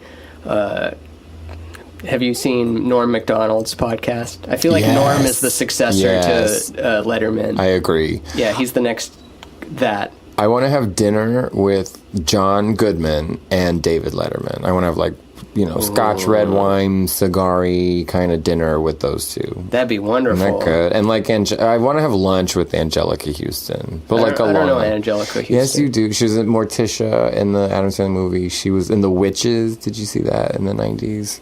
Hocus Pocus? No, but that's a great movie. Let's talk about that. I love that movie. The Bette Midler, Sarah Jessica Parker, and Kathy and the Jimmy. other guy. Yeah. Katharina Jimmy. That was just yet another movie that made me want to fly. Yeah, it's weird how, probably holds up, but all movies from the 90s we remember because they were movies, and you had those choices, and that's it. And I didn't see a lot of movies, though. I haven't seen me either, but you your, just remember classics. them. Yeah. I never saw Dunstan Checks In, but I remember Dunstan Checks In. I could draw the VHS cover for you. Hocus right now. Pocus is funny still. It still checks out. Okay, wait. I want to talk about the Muppets really fast because do you watch? I'm a major Jim Henson fan, but my friend Drennan, which I need to have Drennan on here. You know Drennan Davis? No. I feel like he is the successor to Jim Henson. He's a big Jim Henson guy. Yeah. He's starting to look like him, and that his beard and hair is getting longer. And he's a weirdo and loves making puppets and characters. And there's a picture of Jim. It's from the Dark Crystal again, but there's a picture of all the puppeteers and all the production people, just the whole crew, and lined up with all the puppets and stuff. And they're just these kids. They're like all of them. They're just hippies and like bell bottoms and stuff like that. When is the last time you watched? I think the second Muppet movie. It's called The Great Muppet Caper. Which one is Muppets in Space? That's like fourth 3? or fifth. Okay. That's later. These are from the 80s. This one has Charles Grodin, and he's the star. I can't remember who else is in it. But they have really funny lines in it. Like, the movie, you need to watch it because the adult jokes in it are hysterical. They introduce Animal, who's angrily playing the drums when they introduce... Or he's just playing the drums, I should say. And... this is our drummer Animal, and Kermit goes, he looks kind of mad, and the other bandmate goes, yeah, he's angry because he missed the Rembrandt exhibit at the National Gallery. And while he's drumming, right, while Animal's drumming, he goes, Renoir! Renoir. And like, no kid is ever gonna even hear that joke, you know what I mean? That's brilliant. Yeah. Rugrats had adult jokes mixed in with the kids' ones. Rugrats is good. They say things like, come on, the toast is clear. Yeah. Or Which was Renoir? Rembrandt, I know, he mixed in a little bit of brown with everything, and that gave him his look. So Rembrandt has, if it's a little bit brown in every color, that's Rembrandt. But what was Renoir? Isn't he just the very blurry people? Like, they're not really defined, more kind of shapy, flowy, fabric-y. Oh, could be. I think my parents had one like Renoir poster framed in like the guest room, and it was a word I had no idea how to say. You know what I mean? Renoir. Yeah, exactly. It was like, I remember looking at a Cheerios box, and it was like CH backwards 9 R. I guess that's, I don't know what is that, dyslexia? I don't know what that is. That's something. But Renoir was very difficult for me to wrap my head around. I think that's what it was. Or would he do like florally things? I guess we could look it up. No, I prefer the ignorance of no people Google. want the ignorance. People want to scream at their at their podcast I don't think apparatus. Of it. No. Let's see. I wanted to ask something. Oh yeah, what are your 5 favorite concerts? Oh, that's tough. Parliament Funkadelic for sure. They put on like a 9-hour show. I saw the Chili Peppers in '99. That was very important. I was really into Chili Peppers. Still am, but it's different now. In '99. Yeah, with Californication and who else was there? Snoop Dogg. No, Snoop Dogg was 2002. Okay. Snoop Dogg was with them. Cool Keith was there, and the Foo Fighters. Oh, really? Yeah. I never got to see Prince. That was a big one. You did that I see wanted Prince. to see. Never got to see Bowie. My brother got to see David Bowie. I saw Prince. It was I saw Dweezil Zappa. I saw Zappa plays Zappa. That was actually very cool. That's I really liked crazy. that. They put on a real good show. He's actually better than his dad technically, as like his fingers and stuff. What's weird is he's not. His fingers aren't meant to play guitar. He's described if he takes a shower and then plays, like his fingers get shredded, and he doesn't develop calluses well, and he has to put really light strings on the guitar. Is he literally playing wrong? Is he like holding it and not wrong? No, he just has weaker fingers for it. Interesting. Like Hendrix had really long, like easy to play fingers. Is it a Jimi Hendrix last interview, or at least on Dick Cavett? I think it's his last interview. They're like, well, what guitar players influence you? And he says, he names the guy from ZZ Top, I think. Yeah, except Dick Cavett. Dick Cavett is not British, English. though. Yeah, sorry. I couldn't. Was it David Frost or was it Dick Cavett? I love Dick Cavett. He kills me. Have you seen the Katharine Hepburn with Dick Cavett? Where she starts rearranging the furniture and bossing all the crew around? No, that sounds wonderful, It's though. real good, because she's like, somebody paint this wall. And somebody makes a joke. She's like, I'll do it. And just people are just terrified of her. It's really good. And Dick Cavett, because he's a professional and like a little gentleman and stuff, he's just trying to make it happen. Move this table. Can we get something more stable? It's just like, it's great. Watch it. Oh, but yeah, what Dick Cavett asked Hendrix, I think, was... You're the best guitar player in the world, aren't you? And he goes like, no, I don't want to say that. He's like, how about the best one in this room? He's like, and Hendrix goes like, how about the best one sitting in this chair right now? He's super humble, and he's like, I just like to, I like to play, and that's why I make a lot of mistakes, because I like to, experiment with new ideas. Look at that. He's my favorite. Is he? Yeah, he's probably my number one. Okay. Or no, Prince and him probably number one. Prince is a genius. Do you like Nina Simone? I don't know Nina Simone. Wow. Musically, she's I'm open, though. the next. She is like a master. She's the best. There's so many, and You gotta some find get it there. intimidating, but I forget her name even, but there's this Indian girl who's like 18 who's the best bass player in the world. So and Nina Simone, she's dead. She's from the old days, but like she was supposed to be classically trained. She was supposed to be a classic pianist, but then she just got kind of. She was friends with Malcolm X and MLK and all this kind of stuff. Too, yeah. And she got into these. She's turned political, but like her talent is so like raw and thorough.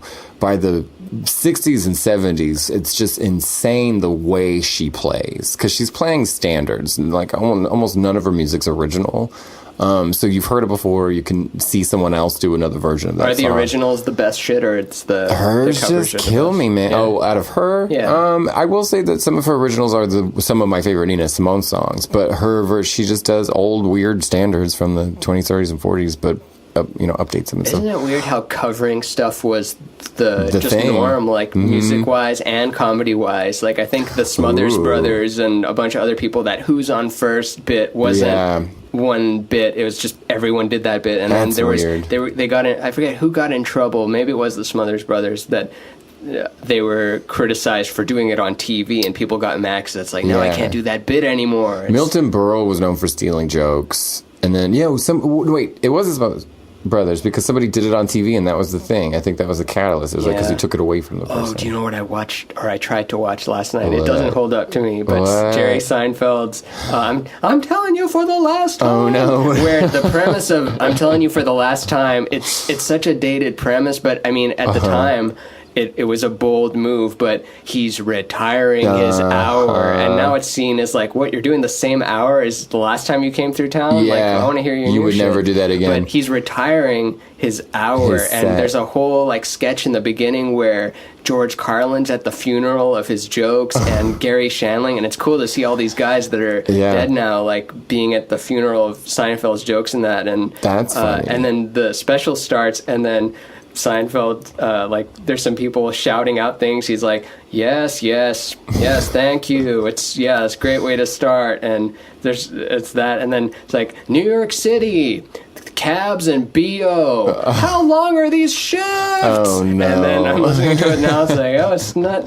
true. The cabs are kind of gone now. And people are doing material. It's such a time capsule. Outdated. It's cool. I like Seinfeld a lot, though. Yeah, I'm into him. I'm a major George Carlin fan. Oh, Carlin's one of my number ones. He's the one. He's just, I mean, the man is so smart. My favorite joke, he goes, I'm a balloon guy. I'm a balloon guy. Sometimes I got balloons say- here, got balloons at the bottom, I got them at home. We all have balloons. What You is ever it? He take a says- balloon and smell it? You know, wrap it around your balls. I just like when he goes, sometimes they say, give me a balloon. Sometimes they say, give me a balloon.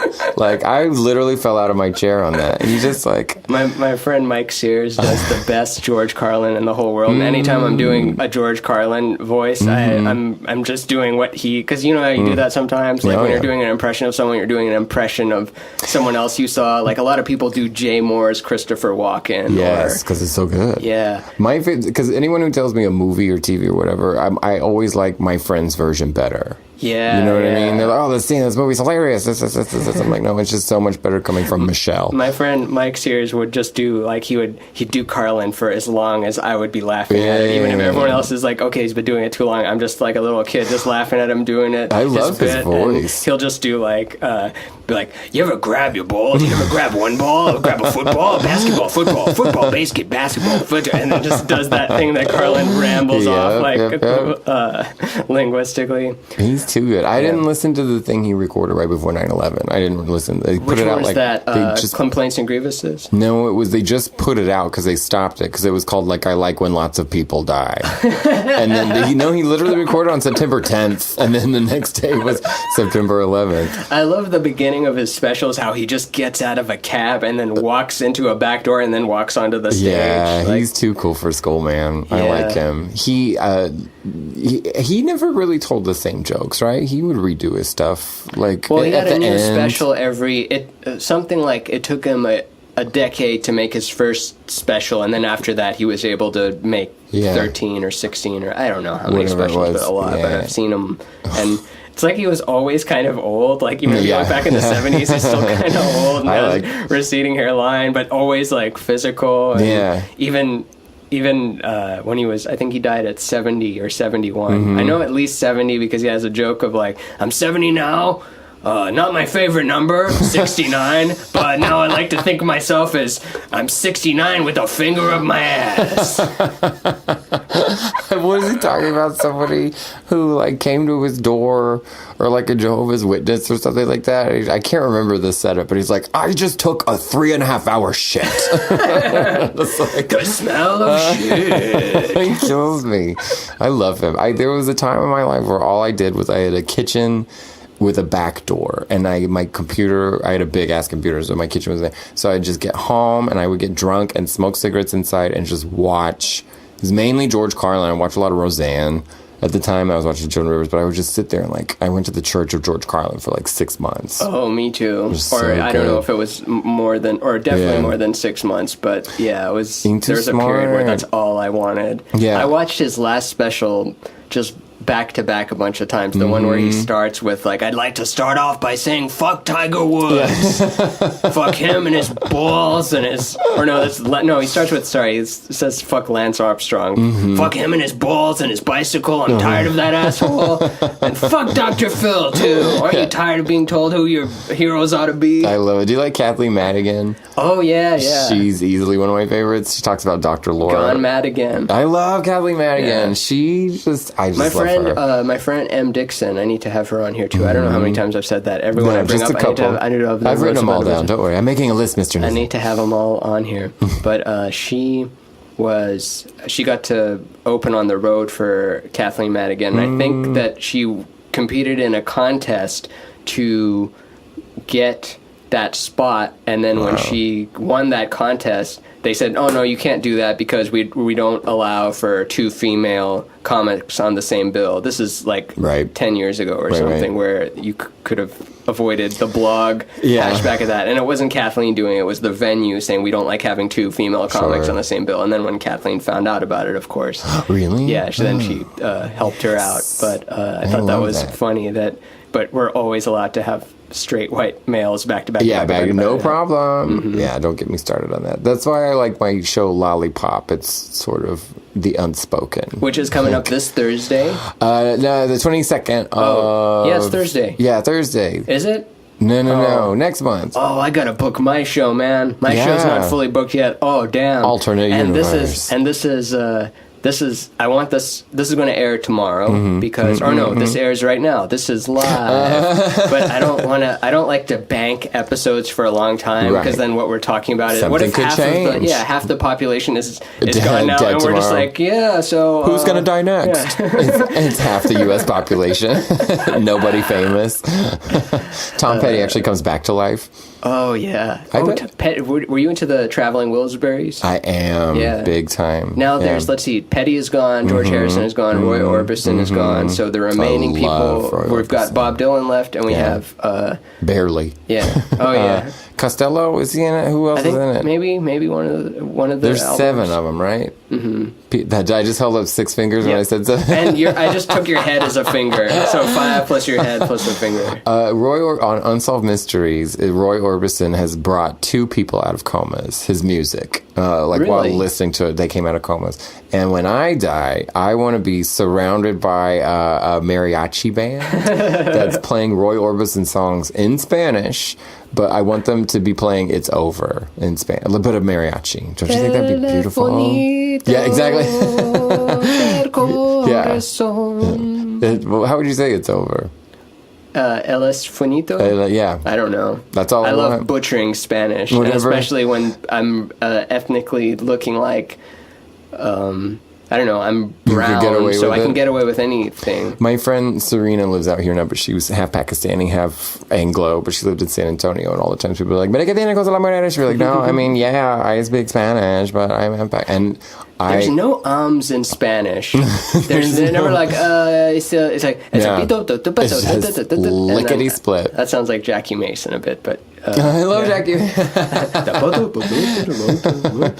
Jackie. I always said I want to name I told my mom once, I was like, if I have kids, I want to name him Jackie Ray. She goes, well, my first husband was Jack Ray, so that's not gonna, your father's not going to like that very much. That's funny. Maybe that's like something embedded in you that you knew. Something in your DNA needs to have Jackie Ray. I just like the name Ray. Ray, it's a ray of sunshine. It's short. You know how to spell Ray. it. It's not. What did you say? Bay. It's a math word, right? Yeah, array and array. Yeah. Do you get into lots of hearing fights about? Was it Bay Array?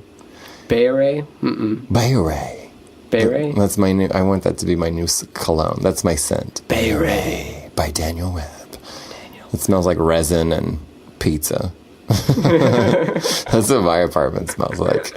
All pizza resin. Rules. Pizza till the day I die, and even a couple of days after that. Well, my grandparents always had 2 kinds of ice cream in the freezer, like all the time. So I think I've started like Dia de los Muertoing them with pizza. I mean, with ice cream. Pizza's just for me. What kind of flavors would they like? Stay pretty conservative. Then like a classic, and then a whimsical one. What's classic? Just chocolate vanilla. Chocolate vanilla? Yeah. Okay. You know, right in the middle. Yeah. But then maybe like a cookies Did you and cream. know that Ben and Jerry, I think Jerry or Ben, one of the two, And they vote for Trump.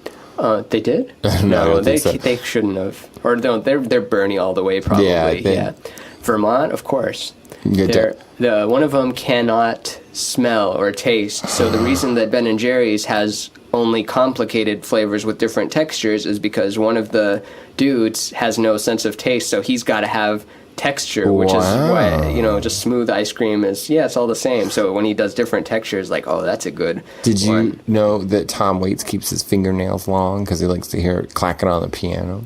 No. Isn't that gross? That's interesting. Yeah. Did you know Phil Collins is half deaf? Yes, I did know that. Isn't that? I think that's crazy. You know, Glenn Gould did an album where he hums along when he plays the piano. So he's humming along with like Bach songs. Ooh, with I love that. and you hear it in the back. Weird. Like I know because my dad loves it, and that's the part of it he loved. And then there's this other. That's really a cute. friend of the family that like he's super, classical, like perfectionist, like only the original, and has criticisms about everything. And it's like, no, I hate that he ruined the songs by humming over it. Did you watch any Bob Hope special, any kind of live thing, like in front of an audience and stuff?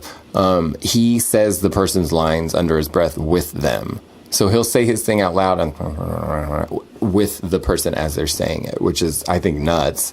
But then the other thing I noticed is... In a special? How does that work? I mean, like, you know, they used to have, like, a TV special. So he's not doing straight stand-up. They're, like, skits and things like that. Oh, yeah.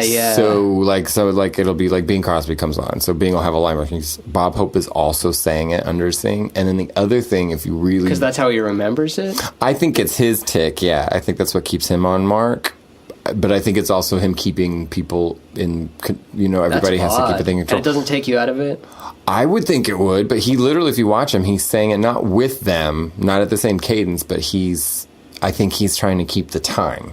Which I don't know that everybody thinks like that. There's this channeler guy. I don't even get into like tarot or channelers or stuff, but he was on the Duncan Trussell Family Hour, which I need to get Duncan Trussell on here too. Yeah. The Duncan Trussell Family Hour, and he doesn't believe in he didn't believe in any of that stuff, and then he became a channeler. Just the beings just chose him to channel through, and whether he's a con artist or an actual channeler of beings, it makes it no less impressive what he does. Like he speaks super fast. It was like, never forget who you are.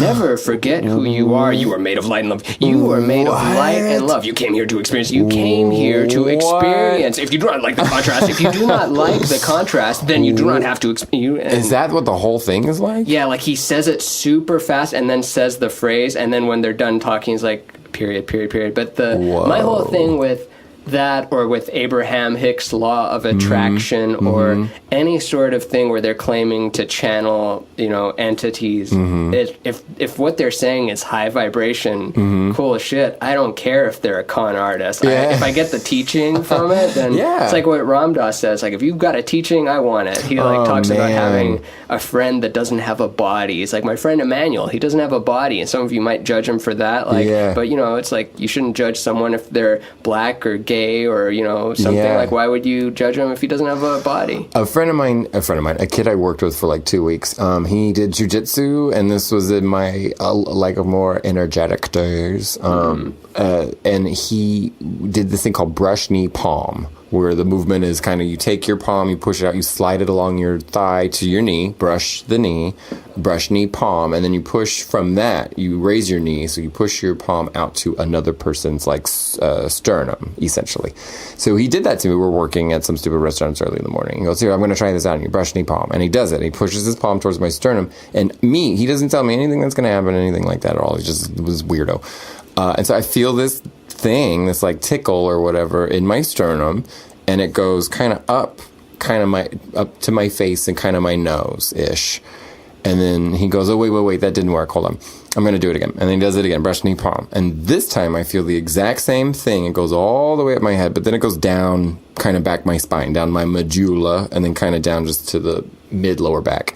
And he goes, did it go all the way down this time? He didn't tell me what was going to happen. He didn't tell me why it had misfired. But when he asked if it had worked by being specific, it was exactly what I had felt, which I thought was cool, super weird. Yeah. I was into it. And then he was fired like a week later. It was really funny. Yeah, it's just like, well, that didn't say, like, where's your magic now, motherfucker? Yeah, I mean, the creation is magic. Like, there's why shouldn't this just be just a dimensionless nothing with no feedback loop of consciousness? Yeah. That's the thing I always hinge upon. It's the, materialist science hinges upon there being one miracle, and then we'll explain the rest based on that one miracle. Which, Right. I mean, I don't buy into the dogmatic religions or New Agey stuff that much either, but have you ever heard that one guy's, I gotta look him up, again, the name of the dude, but there's this theory of everything is there's only motion, which is energy, and there's motion in three-dimensional space where you're moving your body and objects around.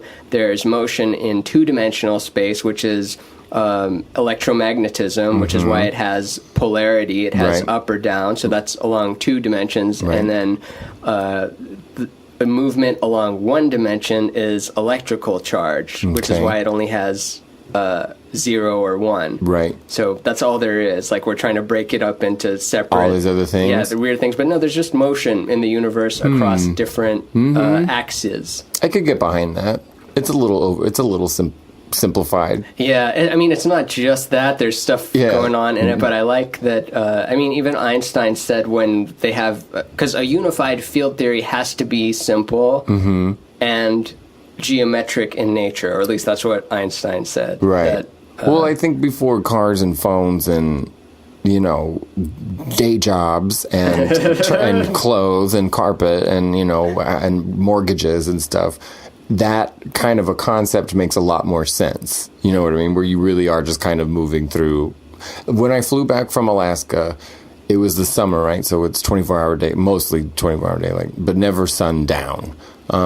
And when I flew back, it was... So the sun hits a certain spot and then just comes right back up? No, it's really weird. The timing, I was there in August, and so basically... Okay, if you start at it's hard to describe. My friend lived on a mountain, right? So he lived way up. So essentially when the sun went down, it just went behind the mountains and you could see it. It would come out and poke, it was just the sun. It would peek out and there it would be again and then it would disappear. And then it came up. There was no... So if you didn't have the mountains there, you would just experience the sun traveling horizontally. Hugging the horizon. That's and then cool. It just goes up and it looks like a normal day till about 1 in the afternoon, and then the sun just kind of stops for a long time, and it just stays in that part of the sky till about 5, 6, 7 o'clock, and then it just does that same U down again. And so when I flew back, I left from Fairbanks, which at the time was the furthest up in the world any of the Webbs had ever been. We broke that in Iceland in Stikisholmish. But anyway, when flying back, we literally were flying into darkness. We were leaving the light, and because it was nighttime where we were headed, and not east to west, we were flying down. Oh, neat. And so you could mash your head up against the window of the plane and just see darkness in front of you. You just knew that's where you were headed. Cool. And it was time travel. I could not explain it just because you're coming from a different part of the planet. Yeah, we forget that there's parts of the planet where it doesn't just do that, predictable up-down thing. Yeah. Same thing in Paris. When I went there, I landed and we were out at 10 o'clock and the sun was just setting. Which I'm ignorant, you know what I mean? I was like, I'm just going left, you know what I mean? I didn't bother to think if I was going up or down, which was, and a full moon. It was crazy. That was a great trip. Do you get affected by full moons? Maybe. I don't know. I used to plan for it. I used to try to play music and do stuff like that. Get in the right mode. I like it. Well, you are, though, right? We're all water. It's all water-based. Hands down, any single time waiting tables, I swear to God, for years, if you'd get there and just be like, what is going on? Why are all the customers being a problem? Why is everything off, just a skosh or whatever? And you'd be, is it a full moon? And it would either be that day or the day before, but I'm not kidding. It was like, you would have your regular bullshit, but then all of a sudden you'd be like, why is everybody glitched today? That's cool, because you get a free sample of strangers, random strangers in serving. I think it was a good education in how to read people. I think I'm really good at, I think I could talk to anybody, but I also think I'm really good at, knowing when people aren't telling me the whole story. I won't say they're lying, but they're not giving me all the information. When they're holding back. It's in the eyes or just vibe. It's the body language. It's just the way people hold themselves in contrast to what they're saying. Do you look at body language actively, or you just kind of pick it up like I'm feeling... If it's, I think, a negative thing, if I'm having to dissect a situation, then yeah, I think that's what I'm reading. If we're all having a good time, no. I've wanted to learn body language stuff, but I never just sit down and do it because... because behind it, then I don't want to come across as picking someone apart as they're talking to me, like interrogating them. I'd rather just be deceived and open. Stand-up is a great way to read people's body language because you can see what the comedian's doing versus... Well, the audience is really interesting to read because I don't think they're being very truthful with their body language. But up on stage, you know, the minute somebody starts bombing or whatever, you know, their posture totally changes. But it's That's something I learned early on. When people starting out in comedy, if their joke bombs, they tend to step backwards as their set goes along. With each joke that sucks, they're not even aware they're doing it. They're stepping back. So that's why those comedy courses teach you, like, if you say a punchline, try to step 1 foot forward so that you're counterbalancing. So crazy. That. People moving the mic stand out of the way, all kinds of stuff. There would be, so I worked mostly lunch, right? My customers were office people, and so they go to lunch with their favorite people in the office. So not necessarily their favorite people, not their best friends, but just the people they work with that they like. So that's not even the people they can be themselves around. You know what I mean? That's what we've got going on Earth. Like, our real friends are on a different planet. Like, everyone on Earth sucked. I just liked them because they were what I had next to me. I hope there's a hologram out there, don't you? A hologram what? Another hologram, like hologram Daniel somewhere out there.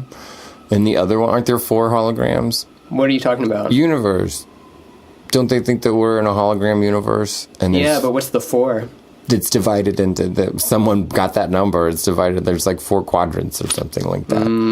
Have you not heard that? You can divide the whole any way you want, but I haven't seen. I mean, we are clearly witnessing the division of the one because, like, how do you at a base level? How do you have 4? Like, just it's 4. There's no unification. Maybe they were just trying to simply explain hologram universe to people like me. From what I understand, I mean, the holographic principle is basically all of the information in a single point is the same as the information on the out. A way of representing this is like an Indra's net, the Hindu or Vedic tale of the god Indra who has jewels that is laid out on a net, and the net stretches out infinitely in all directions, and the jewels are so finely polished that if you look into a jewel, you see all of the other jewels within that jewel, and that's what they're discovering about the proton. The proton mass, if blown up to the size of the universe, the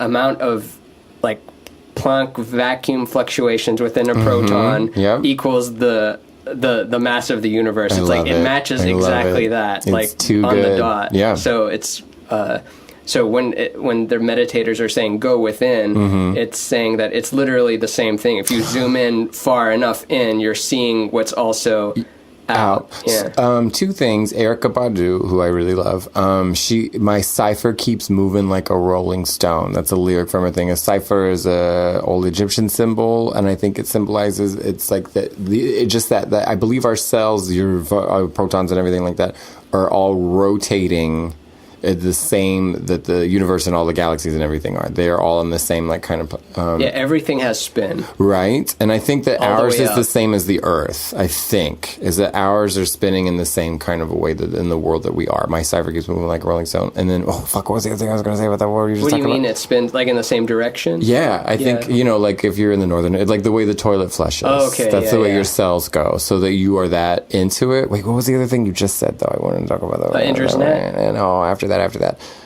You see the reflection of every jewel within the jewel, and the proton when blown up, the mass of the universe. It accounts for... Yeah, there it is. I mean, I don't know what I'm talking about, but I also know I watch a lot of these videos. So. So my hero, Robin Quivers, in her book...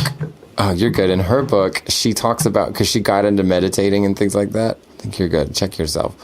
There you are. Okay, so she got into meditating, and the Om thing is the shaman or whoever would hold his hand to your chest and figure out your tone, whatever your note is. And that's what you're supposed to at, because that's your fucking frequency that your cells and your body are going to hum all together with. Like, you have basses. Mine's what is the 7th fret on is that a B on an E string? Yeah. Yeah, that's mine. Yours is a B? Interesting. I wonder what mine is. Get that bass and slide it up the E string till your whole body goes. Interesting. And There's a clear sense. I've never done that. You got to get a big ass bass amp. You need a Hartke You know XL. what? I used to have a 410-inch Gallion Kruger Me too. and Ampeg setup, Yeah. and I would go to my drummer friend's house in Round Rock in Texas, and I just left the amp there. And then the band we had going, parted ways. Just rather not officially. It's rather like we had trouble getting hold of the singer, and then had trouble like coordinating everything, and so just so much time went by that eventually it was gone. And then the bass amp is still there, but I don't want to go get the bass amp to bring it back to my apartment. I liked leaving it there, and I'm like, you use it for whenever, and one day I'll go get it. And I never went and got it, but not in a bad way. It's like, oh, he's still got it. It's like, no, he deserves to have it there. And to this day, I still don't have a use for something that heavy. Right. Even when I do my show, like at Alternate Universe or somewhere, drag it down the stairs. Yeah, one of these, like that little 15-watt one's going to do better than. I don't need a giant one. I had a Gallion Kruger that I used with my Hartke XL bass amp, this big Mamma Jamma that I could roll up and downstairs by myself. But I bought the Hartke bass amp from a guy named Brian Nelson at a studio called Sweatbox in Austin, Texas, in a building that was owned by Harry Whittington, that is the guy that Dick Cheney shot. Remember when Dick? Yeah, cool. So we were recording there. That's his claim to fame. Isn't That's that his great? Wikipedia article forever. He was some highfalutin Texas lawyer, and we recorded in a studio that was owned by him at that time, at the time that he got shredded. And he got shredded. A friend of mine saw the vest that he was wearing. Yeah, he had buckshot in his heart, and he said he just looked like Swiss cheese. The guy got shredded. Oh, Isn't that insane? I know. That reminds me of George Harrison in the documentary. He got stabbed like a crazed, I don't know if it's fan, but crazed guy. Some guy having a psychotic episode broke into his house, and he tried to stop him, and the reason he didn't just stay upstairs in safety was because his mother-in-law was there, and he was worried for her safety, so he had to go downstairs and address the situation. And he sustained, I think, 40 stab wounds. In the 90s, right? Yeah, and he had cancer, too, so that made his life even quicker, that he had to battle cancer and 40 stab wounds. But they talk about it in the documentary, and his wife had to, join in by the fight. The guy was on top of George eventually, and then there's some statue with a spear, like a metal thing, like a fire poker thing, and George Harrison's wife grabbed it, and she's describing it, remembering her father, like, in her head saying, don't swing like a girl, follows through, always follow through. So she's just following through with this, like, oh my God, fireplace poker thing. Didn't kill him. No, it didn't kill him, but just, got him. Fucked him up. Yeah, fucked him up. And then they're both getting wheeled out. And the paramedics that came, one of them, it was his first day ever as a paramedic, and he's going to George Harrison's house. No. And then George Harrison, regains consciousness and is like, so, what do you think of the job so far? Oh, no. Did he really? Yeah, he said that. Oh, my God. I love that. Do you remember when Monica Seles got stabbed? The tennis player? No, when was that? It was in the 90s. It was before George Harrison got stabbed. She got stabbed on the court in front of everybody. Not on the court. She was seated. Okay. And a man sticks this crazy knife. It's a weird, long-shaped, strange knife. And just sticks it right in her back. What an asshole thing to do. It's a real jerky move, but she screams strangely. It's like a... I would, too. Well, Saturday Night Live made fun of her for the next week. They're like, welcome to Monica Seles' house. Can I get you anything from the fridge? And everything she did was making fun. It's like the woman got stabbed. I hope nobody has audio of the sound I make if that happens. Oh, I do, and at this point, I don't care. I don't know. Do you know that we should probably wrap this up pretty quick, but okay. just because I'm afraid it's going to stop because it's never. This is the longest podcast I've ever done. I'm so chatty. I'm so sorry. No, it's good. That's what I like. I hate it when like it dies. Like a couple of like it just the conversation dies for a bit just because you run out of stuff to talk about and to say. I'm a chatty motherfucker. And my insecurity is like, oh no, that means it's not interesting anymore, so I better wrap it up. And then I also hear people being like, yeah, I don't like Joe Rogan podcast, it's too long. And I'm thinking like, I kind of like longness of Joe Rogan podcast. I always want the long song. Yeah, why not? You can always just stop or divide it up in different quantities. That's your OCD, wanting everything to be complete. Howard Stern show is 4.5 hours long. Daily. Well, sort of daily. Really? 4 hours? They're long. Yeah, probably 3-ish, 4. Is it still the same format?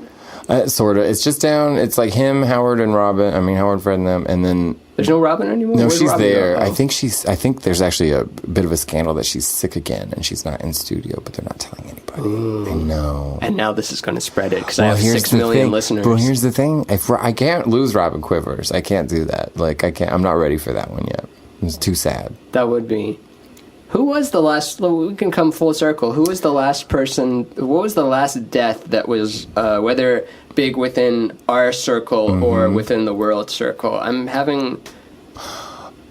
For me, it was John McLaughlin. Do you remember that Washington Roundtable where they screamed at each other on PBS? Dana Carvey played him on SNL a little days. Oh, wait, John... McLaughlin. No, who I'm thinking of. I'm thinking of the guy Frank Zappa was in the argument with in the 80s. Who was that? On Crossfire. You know Crossfire? But I think that...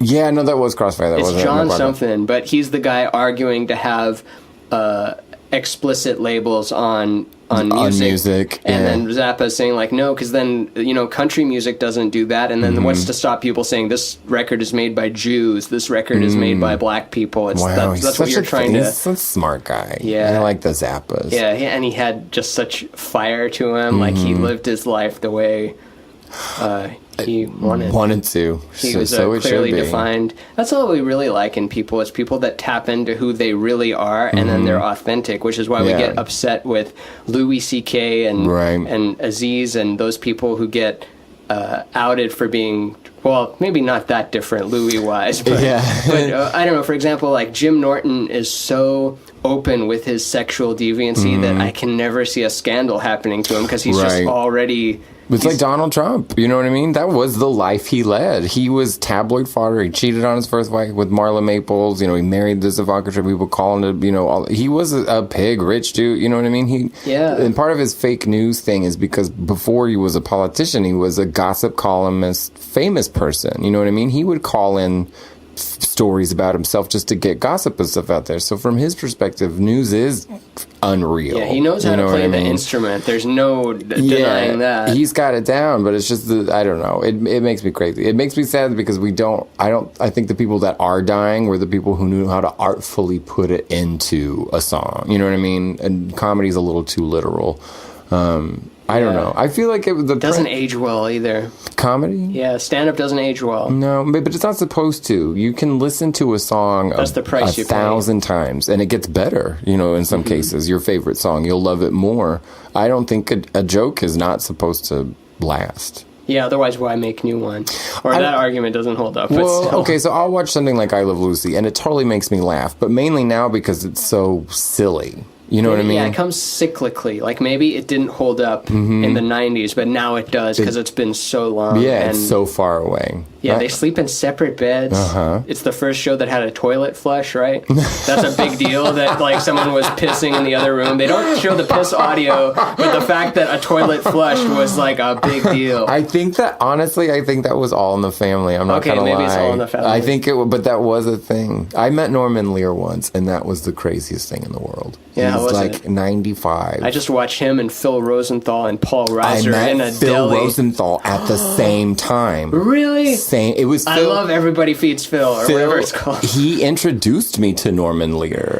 They were coming at the place I worked. I had already met Phil once, and I didn't even know who I was talking to, right? Just thought it was an old man. Yeah, and I'll be really quick. And so I was at work, and sometimes something... Oh, no, don't be quick. I'm just looking at the time. In fact, I'm going to keep this in front of me so that I don't have to look to the left, so that, Well, occasionally famous people will come into work. Who cares? But then one day, just getting like the little debrief just between two people, like, okay, we're doing this, and Norman Lear's coming in. I was like, wait, Norman Lear? And they're like, yeah, is that? I was like, no, Norman Lear. And the people who were giving me the information didn't know who he was. I was like, okay, nobody go near him. I was like, he's mine. And I was like, I couldn't believe it, right? Because people he knew are my writer heroes. You know what I mean? The people, they're dead. And so I knew he was coming. They're like, call, let you know the car's coming and stuff. And Phil Rosenthal I was like, Phil, it's so good to see you.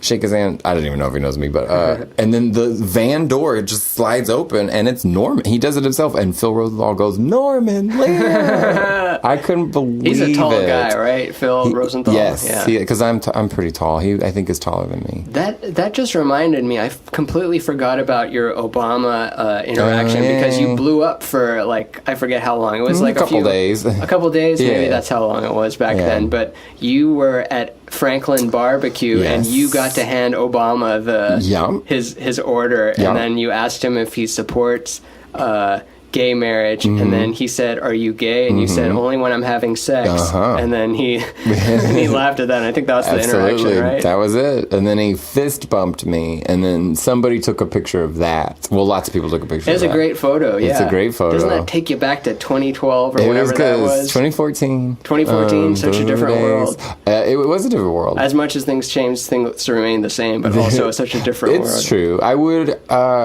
I wouldn't. I don't know. I would have lost a job if the current president came in. I would have been a little less friendly. There's one picture of him. He probably wouldn't have gotten served. I get it. No, I honestly. Or would have gotten served some stuff he doesn't want to eat. No, I think I had a conversation with a friend who worked there. I was like, "What do we do?" Because I'm not gonna bite my tongue in. But there is a picture of me with my like mouth agape, not believing what I just said, and then there's a picture of Barack Obama just with his hand to his head, just laughing. And he's got that laugh face that became a meme. Yeah, there's a meme of the way he laughs. I love it. Did you plan on what you were going to ask him, or it just came out? I knew I was going to say something. This is so much context for this, but okay, so Rick Perry, we already talked about that, right? He has gay rumors about himself, right? And vehemently anti-gay, evangelically anti-gay in Texas. Yeah, but he's the worst kind. He truly is the worst kind because he has the word of God on his side, and he's also, like I say, a ding-a-ling. So it's just mixed messages left and right. And so I like the gay rumors about Rick Perry because it's just fun. You know, you can say Rick Perry was born with a silver dick in his mouth. Everyone knows his wife Anita wears the strap-on in the family. You know what I mean? They're just fun. It's easy. And at the time, there was the border thing where all the orphans were coming over the Texas border. All the children were just rushing over. And Rick, the Christian, was sending these orphans back into the desert. And he was grandstanding with Obama. He wrote him some big old letter, met him on the tarmac, handed it to him, and was just really trying to grandstand against the first black president ever. So that's what I was getting at. I was speaking as a Texan, where it's still basically illegal to be Texas, but my end result was I was hoping to get in a Rick Perry gay joke. Yeah. Because support for gay rights, because this son of a bitch doesn't, you know what I mean? Something along those lines. So that was literally the conversation I was going to try with like a Rick Perry zinger at the end, because I knew I was only going to have like 10 seconds. Was he just right out the door after that, or he talked to a bunch of people? No, he was around, yeah. He was definitely done with me, but he was around. But no, because that's a joke I've had for a long time. I used to say it on stage. I used to say, I'm not gay. I just finger men more than I finger women. So call it whatever you want. You know, I used to have shit like that. So I'm not gay only when I'm having sex. But I don't say it on stage anymore. Is that true? You finger men more than women? More than I finger, yeah. So call that what you want. Yeah. I used to say that. I think that's hilarious. I used to say that on stage, and like people would get like an ooh factor. I was like, that is fucking funny. I think it's really fun. Some people are just still uptight, I guess. It was in Texas. I should probably try it out here and see what people say. Oh, yeah. It's way different here. Yeah, people are way... But as much as things change... More into fingers, so they say the same. Yeah. And you never got into Vonnegut with that? With what? Vonnegut? You never read him? No, of course I did. We talked about this in the beginning. I know, but I thought you said you didn't read him. No, I said I haven't read all of him. But I've read, let's see, Cat's Cradle and Slaughterhouse-Five and... those are the goodies. What's the other one? Like... Breakfast of Champions. Mother... Is it Mother Night? What's it called? Oh, I don't know. Whatever. Who cares? I'm very smart. Hey, listeners, I'm good. I'm surrounded by books. I'm surrounded by creativity and books. I'm Conmary Method. So, any closing words? I want to wrap this up before it. One thing I'm really afraid of is because my laptop died. And that is scary. So the way I record this is on the computer that's plugged into the wall. Yeah. And this apartment gets blackouts, not super often, but sometimes it just goes out. Sometimes it's out for 24 hours. Sometimes it's out for just a second, and then all the clocks have to go reset the microwave and the oven and all that stupid shit. God forbid you have to sit across this ugly pussy for 24 hours. And then if I lose all of it, then I don't know. We're just going to be sitting here doing. But it is cool because then we would never sit and have a conversation that was this dense. I think if we were to just get coffee, it would be more loose. We'd probably say more. We'd probably get more talking shit, probably, just because there's probably a filter on us, whether we're aware of it or not, that this gets broadcast into the world and it's permanent, and someone 1,000 years from now is listening to it right now. Like some great descendant, like maybe not from direct me, but maybe my nephew has a kid and a kid and a kid. And it's like, what was all my family like? I'm gonna freeze time and consume all the content. I hope if it's made to the person 1,000 years from now, I hope y'all have Cinnamon Toast Crunch. We actually have French Toast Crunch too. They brought it back.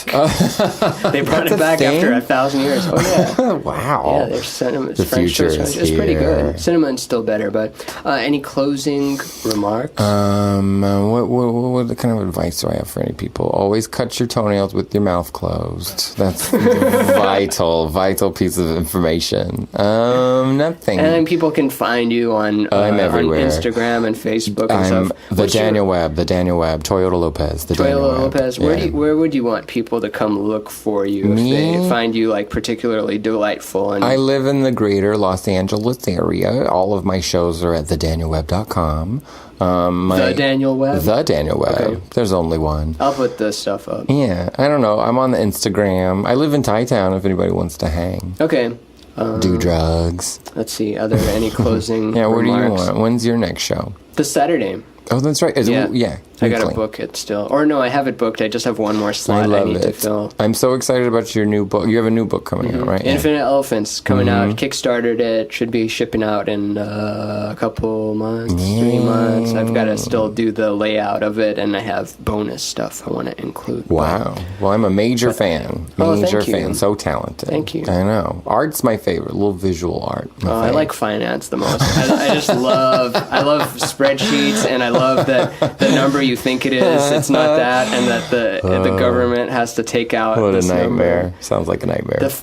I was having this I was thinking that, the arts, there's always, support the arts, put the power back in the hand of the artists. How come more arts? The arts are always going to need your support. Yeah, it's the arts. Finance doesn't need your support. Never.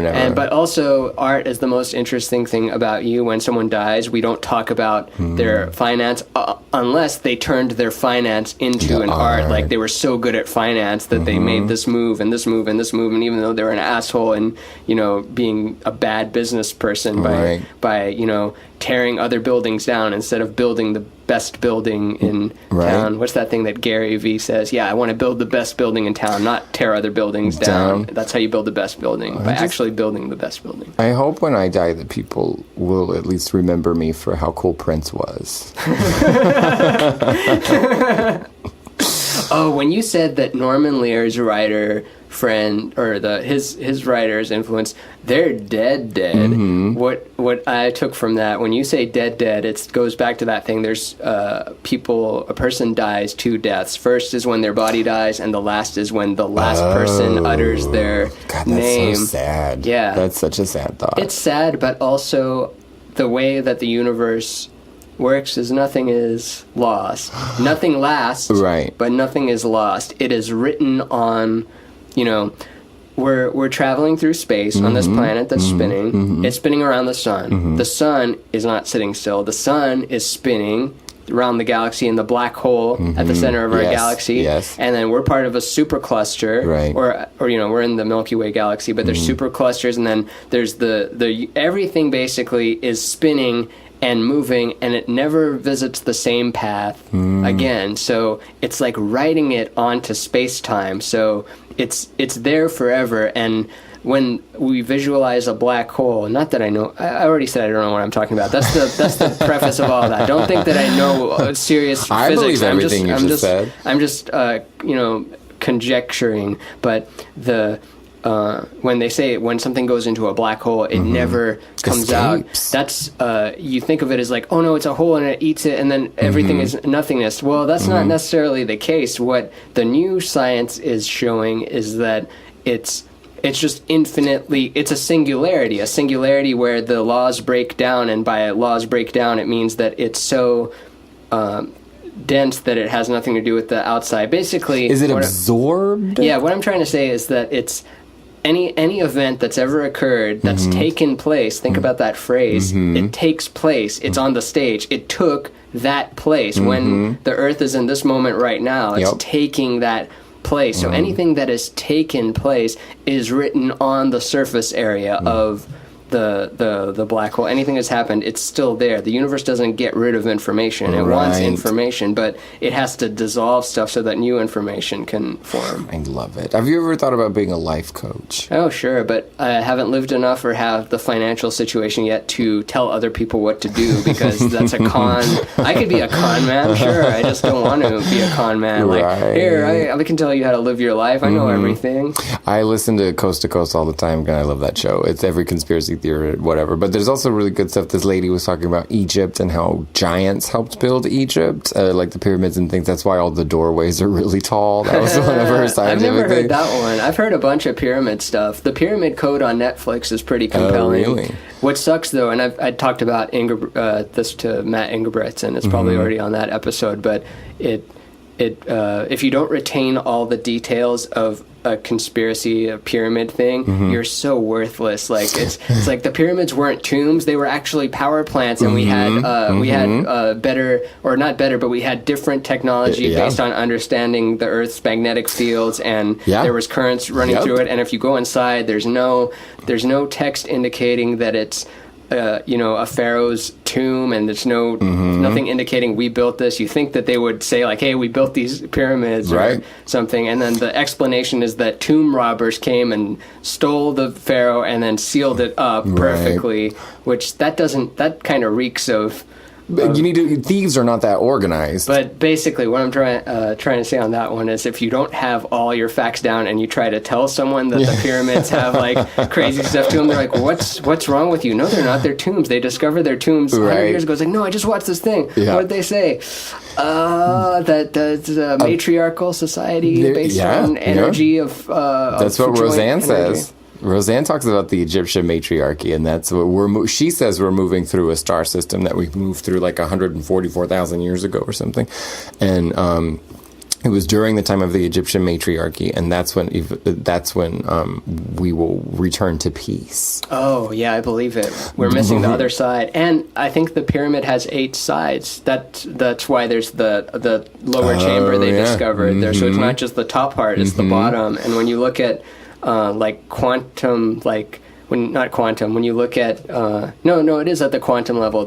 At the quantum level, the way that space divides itself, because energy doesn't move in just smooth. It moves in discrete packets called quanta. That's what Max Planck discovered, that it's the smallest size, a pixel size, that the universe operates in. Of course, you can divide infinitely forever, but our universe has a pixel size of whatever, 10 to the minus 55 grams per centimeter cube, something like that.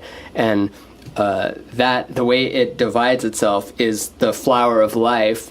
So then it's completely space-filling tetrahedron sphere packing, which is why not Jimi Hendrix, when Jim Carrey was going on his tirade on E, that's why he's talking about we're all tetrahedrons moving around together.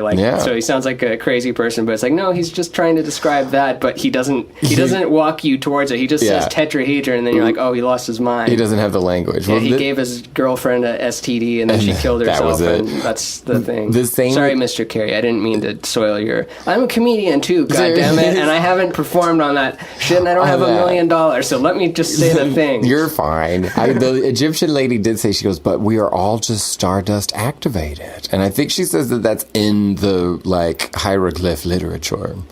I believe it. I want to talk about Jim Carrey really fast because I just watched In Living Color for the first time in a long time, and we used to watch it back in the day, which it's hysterical if you haven't watched it. But what I didn't realize, because I didn't like Jim Carrey when I was a kid. He's too much or what? Why didn't you like Jim Carrey? Jim Carrey bothered me. I liked his Fire Marshal Bill, and I liked when he was the lady wrestler. Like, I liked his characters, but other than that, I didn't realize that he was being the awkward white guy. You know, like if he's the game show host, if he's like just like somebody not... Was he the only white guy? I think he was. Yeah, for the first few seasons. And he went by James Carrey. Yeah, he did. But I didn't, because the Wayans were the ones who were writing the show and everything like that. They were the ones, so for him being the only... There was a white girl on there, but if I forget her name, Alexander Wentworth was on later.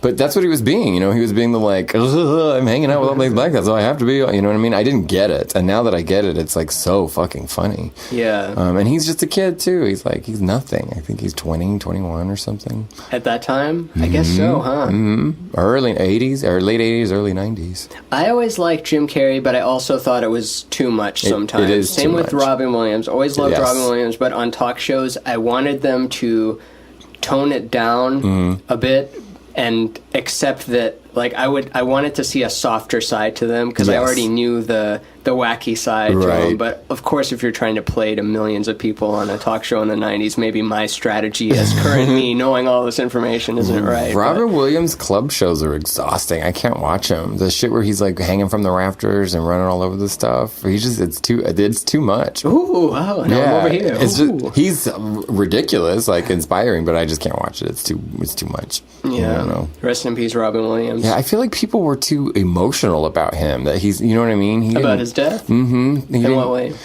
It was too sad. I don't think people, you know what I mean? Like Bowie was a legend and Prince was a legend. I guess because, the sad clown killing himself is a much It's harder, darker. than Bowie, like, ascending into the black, which Right. Bowie alludes to a black hole, which he knew some shit. He was into the occult for sure. And Black Star, Yes. where he's like, I'm not a white star, I'm not a pop star, I'm a black star. What the message of all that, from what I took away from it, a lot of stuff. I mean, you could go into it forever, but he's saying, I'm not this body. In front of you, I'm the great I am. You're a flash in the pan. And What's your favorite planet? Earth, obviously. Oh. Other ones I would be dead as shit, and it'd be too big. I wouldn't know what to do in any of those places. Maybe that 10th planet Which one? conspiracy one might be Zoltan. cool too. That Zoltan. one? I thought it was called Nibiru or Nibiru. Oh, you're right. But It has a dumb that's name. that's a tough sell. No one's really convinced me on that. On the 10th planet?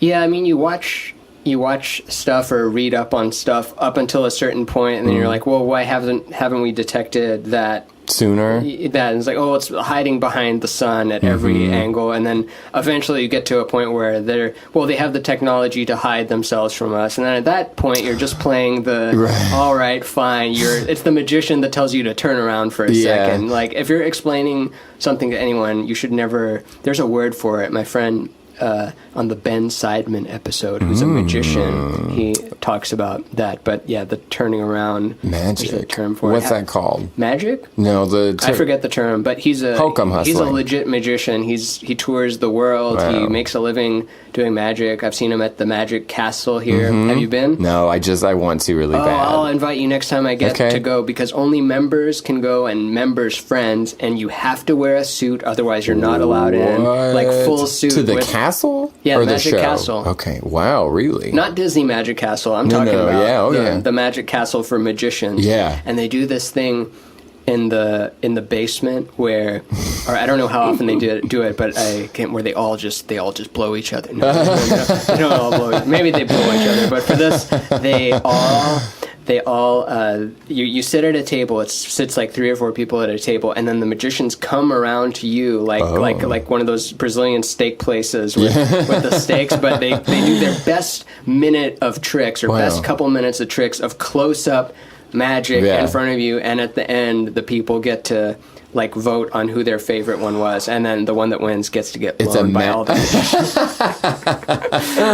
But it's super cool. There's some stuff that I see there which I'm I'm not blinking and I'm looking and it disappears right in front of my eyes. My friend Ben, he specializes in sleight of hand. Yes. And Prestidigitation. some of the video, like he'll send me a video of a trick, like not something final for TV, but just to, like sometimes he wants help with jokes on it. Like, oh, is there something funny I could say in this part? And he'll do the trick, just kind of like an early version of it, and I'll freeze frame it, and I can't see where the thing goes. He's so fast that it's like I know he threw it to his left side, and it's up his sleeve, or he's palming it, but I didn't see it fast enough, and it's like it's 30 frames per second. Jesus. So he's good. I'm scared of magic. Yeah. I went to one magic show. I'm scared of it. Why? Because it's El Diablo? Yeah, exactly. I just want to know all the secrets. I think that's what it is. Either they're... Me too, but not enough to ever learn it. No. I don't know. It's like, it reminds me, I still have like State Fair or like Carney kind of stuff. That's what magic means to me, like magician stuff. I like that. It's very old world to go to a magic show. Oh, it feels like you're in another century when you go there. Who's all that? The old paintings and statues. There's a piano that plays itself. And you tell it any song. I told it, play Jimi Hendrix Manic Depression, and then it waits for a second, and I'm like, oh, it probably doesn't know that one, and then it goes,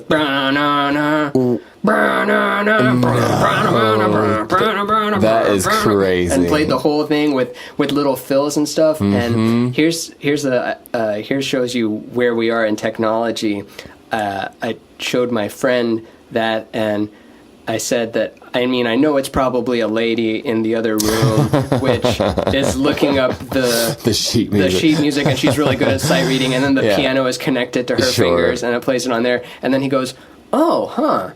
I was thinking it was like just a Siri thing, and I was like, oh, damn, I guess it like... You don't need the little lady in the back you could replace anymore. it with a Siri thing now, but I think... But then it would just be robotic. The fact that it's a person doing the little solo, emotion. Yeah, it's cool. You got to check it out. Do you remember The Simpsons where Bart switches the hymn and it's in a Garden of Eden? And in the Garden of Eden, baby. But I think with the lady, the organist. Her hands, it's the way they drew her hands and the sharpness of like the middle finger going da da ga ga ga ga. And then the last note she slams her head on the piano. It's really her posture and literally the way they animated her to just attack that song. It just kills me. It's not even the fact that they're doing that. It's just if you look at the way her hand is shaped. Yeah, that's one of those ones I had on VHS I watched over and over and over. Same Corn Pops commercial. Yes. Gotta have my pops. It was that era. Gotta have my pops. Yeah, everyone's having withdrawal until forgot about school those. gets out because you have to eat cereal right after. It's almost 3 o'clock. 3:30. That was the era, whatever era of The Simpsons that was where I needed them all on VHS. Mm-hmm. That was a desperate time. Yeah, and you'd run out of tapes, and like one would have a wedding or something. God forbid. Like, I can't tape on that. It ran on in the middle of an episode. You remember that? It would just start rewinding. Yeah. And it was like all a waste. Or sometimes you'd program your VCR to tape one, and then football goes overtime, so the Simpsons episode gets pushed. I would look in we didn't get TV Guide, but at the grocery store, I would look in TV Guide because because you didn't have the internet. We didn't get it. So you had to see what episode in reruns, what episode of The Simpsons were coming up that week to know if I wanted. We're so spoiled now. Yeah, it's great. It's too easy. I love it. I love being spoiled. It's I love being nice. able to hear any song I want and not just be subjected to Limp Bizkit or something else that I thought was okay. Yeah, I mean, it's tough to live in a world where you have all of the horrors of the world at your fingertips also. But I mean, I literally ordered marijuana and pizza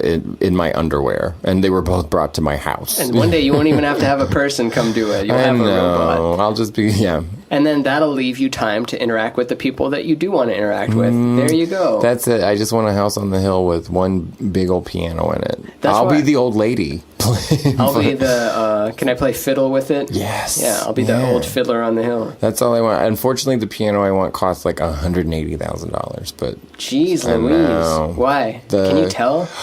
I think you can. They're 9 feet long. They're 88. I mean, all pianos are 88 keys. These are 97 notes, mostly bass notes. Oh, that's the kind that'll like make your bowels move if you hit that really low C or whatever. Right.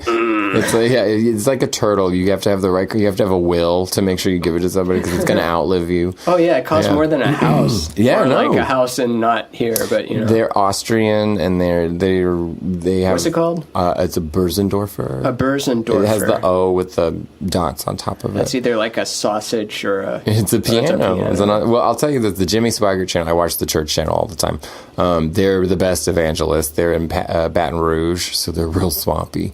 And they're always asking for money. They need so much money there. And I know that's George Carlin. What does George Carlin sing about? God, he loves you, he'll forgive you, and he needs your money. So the Swaggarts have made it's nepotistic as fuck. The grandkids are in it at this point, right? And so they're in shitty old Baton Rouge. I don't mean shitty, but they're in Baton Rouge, swampy old Baton Rouge, asking for money. And they have a Berzendorfer piano on their stage. And there's no way that piano didn't cost $80,000 to $100,000. But they need money. I love it. Did you ever own a real piano? As a kid, we had one in the house, and then I had a really good Kawai keyboard, but it was wired like a piano. And I had what happened to it? I left it. Well, I played it physically so hard that I ruined all the notes, and to get it fixed, it was very rock and roll. I do that too. That's why I was a big Chili Peppers fan, because they were like my intro into funk music. I'm sure I heard it just on the radio and stuff, but they were... Like, when you're a kid, you want your own music. You think the Beatles are dad music. Right. You think all that other stuff it's not for you. And then you learn later the truth that it is really good. Well, Flea's ridiculous. Yeah. And was it John Frusciante? What's his name? Yeah, John Frusciante was for Blood Sugar Sex Magic. Yeah. And the one before that, what's that called? Mother's Milk. Did he come back? He came back 99 for Californication. That's what I thought. Then By the Way, and then Stadium Arcadium. And then he didn't angrily quit all of a sudden during a show. He did a good natural separation where he got Josh Klinghoffer to replace him, and Josh already played backup guitar. Like he was one of the dudes on the stage that you don't see in the back for certain songs. So he was already friends with him, and so it was an easy transition. Yeah. But I loved how aggressively Flea played. I loved that. That's why I started playing bass, and I learned how to slap and stuff before I learned how to play fingerstyle. His right hand is nuts. Like, his picking hand is absolutely nuts. And I went to the music place in Lake Jackson, Texas, called Roy's Rhythm Room, owned by this guy named Roy. And then I said, like, I'm trying to get my... That's so good. Like, I need... like, what do you do to stop the strings from breaking so often? Because it's costing me like $20 every time I want to restring the thing. And he goes like, "Oh, you try turning up the volume and going lighter on the strings." And I just looked at him like, "Oh, you weak man." And then no, I'll tell you this part off the mic. Okay. Ooh, I can't wait to hear this one. I can't wait to hear. Yeah, it's too personal. Okay. Maybe later after this podcast grows. But yeah. Okay. I'll come back and tell me that part. Well, Flea did the whole pour super glue in his wounds and shit like that and keep playing. I think that's insane. I love that. Yeah. Have you ever seen Let's Get Lost? It's a Bruce Weber documentary about Chet Baker, the trumpet player. But it's made in the 80s, and they're hanging out in, like, Long Beach and down in, like, Venice and shit like that. It's black and white. It's the best music documentary I've ever seen, plain and simple. I think Bruce Weber's under fire for being too touchy with boys, but this is a beautiful film. And Flea just happens to be this, like, B character. He's just in the B role. And he's hanging out with this girl. She's a model. Her name's Lisa Marie. She was Tim Burton's girlfriend in the 90s and in some of his movies. Is she very pale? I couldn't tell if I wanted her to be my girlfriend or I wanted to be her. You know what I mean? But she's very pale. Did you ever see Ed Wood? She plays Vampira in that. Did you ever see Mars Attacks? Oh, yeah, I remember the Martian Attacks. lady. Okay, yeah. That's her, right? So she's and Flea are like riding around in this convertible with Chet Baker in this very romantic black and white documentary. Please watch it. It's really good. Why did I bring him up? Oh, yeah, because Flea was in it. Flea is in The Big Lebowski. He's in, I think, Back to the Future 2. Yeah. He's the guy that makes fun of George McFly. Yeah. Or no, I think he's the guy that tells George McFly to do that insider trading thing. It's like, come on, McFly, you won't get caught. And then he gets caught. Yeah. Isn't that crazy that in '80s, they thought the future you would be watching like 8 screens at once Yes. on TV, and now we totally do that. No. But it's not flat. We have dimensionality. Like Yeah. whether you're looking at your email, a pornography tab, another pornography tab, a Yeah. message. Like we have hundreds of tabs. When I was busy playing music thinking I was unlocking people's brains, I also was thinking that they were designing phones, and the layout of the phone, in that you have a thing you pull up, was a government way of trying to homogenize the actual way we think. In Sure. that we like the shape and the look of that processing. So that's what our minds do. Instead of it like being working all the time, you put your text messages away or something. Yeah. So you're saying it kind of in a art influences society and society influences art way, or you're saying it directly influences We can structure the thought process because we're all glued to the same thing now. You know what I mean? So we can literally visually lead people like, this is where my mail goes, this is where this goes, and it's just kind of a homogenize is the only way I can think of, standardize the thought process just on a daily level. You know, the same way that TV was the water cooler thing, now it's the hashtag whatever is the thing, you know. Twitter is the water cooler is the now. thing, right? Yeah, that's the place. I've noticed that when there's a scandal and you want like the real dirt, it's Twitter is the place where it starts, because news articles are based around tweets now. Yes. It's writing what they thought of what someone tweeted. Well, I remember when they killed or whatever Osama bin Laden, and they said Killed or whatever, implying he's still alive or he's been dead for a long time. They've hologrammed him. It is odd that he just disappeared. Yeah, like we had to dump the body in the ocean. It's like, wait, you respect that, but you It's whatever. Yeah. Something's cooking. He's on ice somewhere. But the because they were like, the president's going to make an announcement in 5 minutes, you know, and it was 10 o'clock at night or whatever, so it was late at night, and I just remember being like, well, fucking 5 minutes, let's just go to Twitter. They're like, Osama bin Laden's dead. I was like, see, I love that. Nerds are faster than anybody. Yeah. Like, Anonymous might be the end of the world, but they're funny people. I'm not hearing as much about Anonymous anymore. Yeah, they have to get jobs. Especially because Anonymous is anonymous. And if you put up a video right now with distorting your voice and putting a Guy Fawkes mask, and it can be seen as, oh, Anonymous is saying this. Or it's art. Yeah. You're a street performer. You should be on the Santa Monica Pier.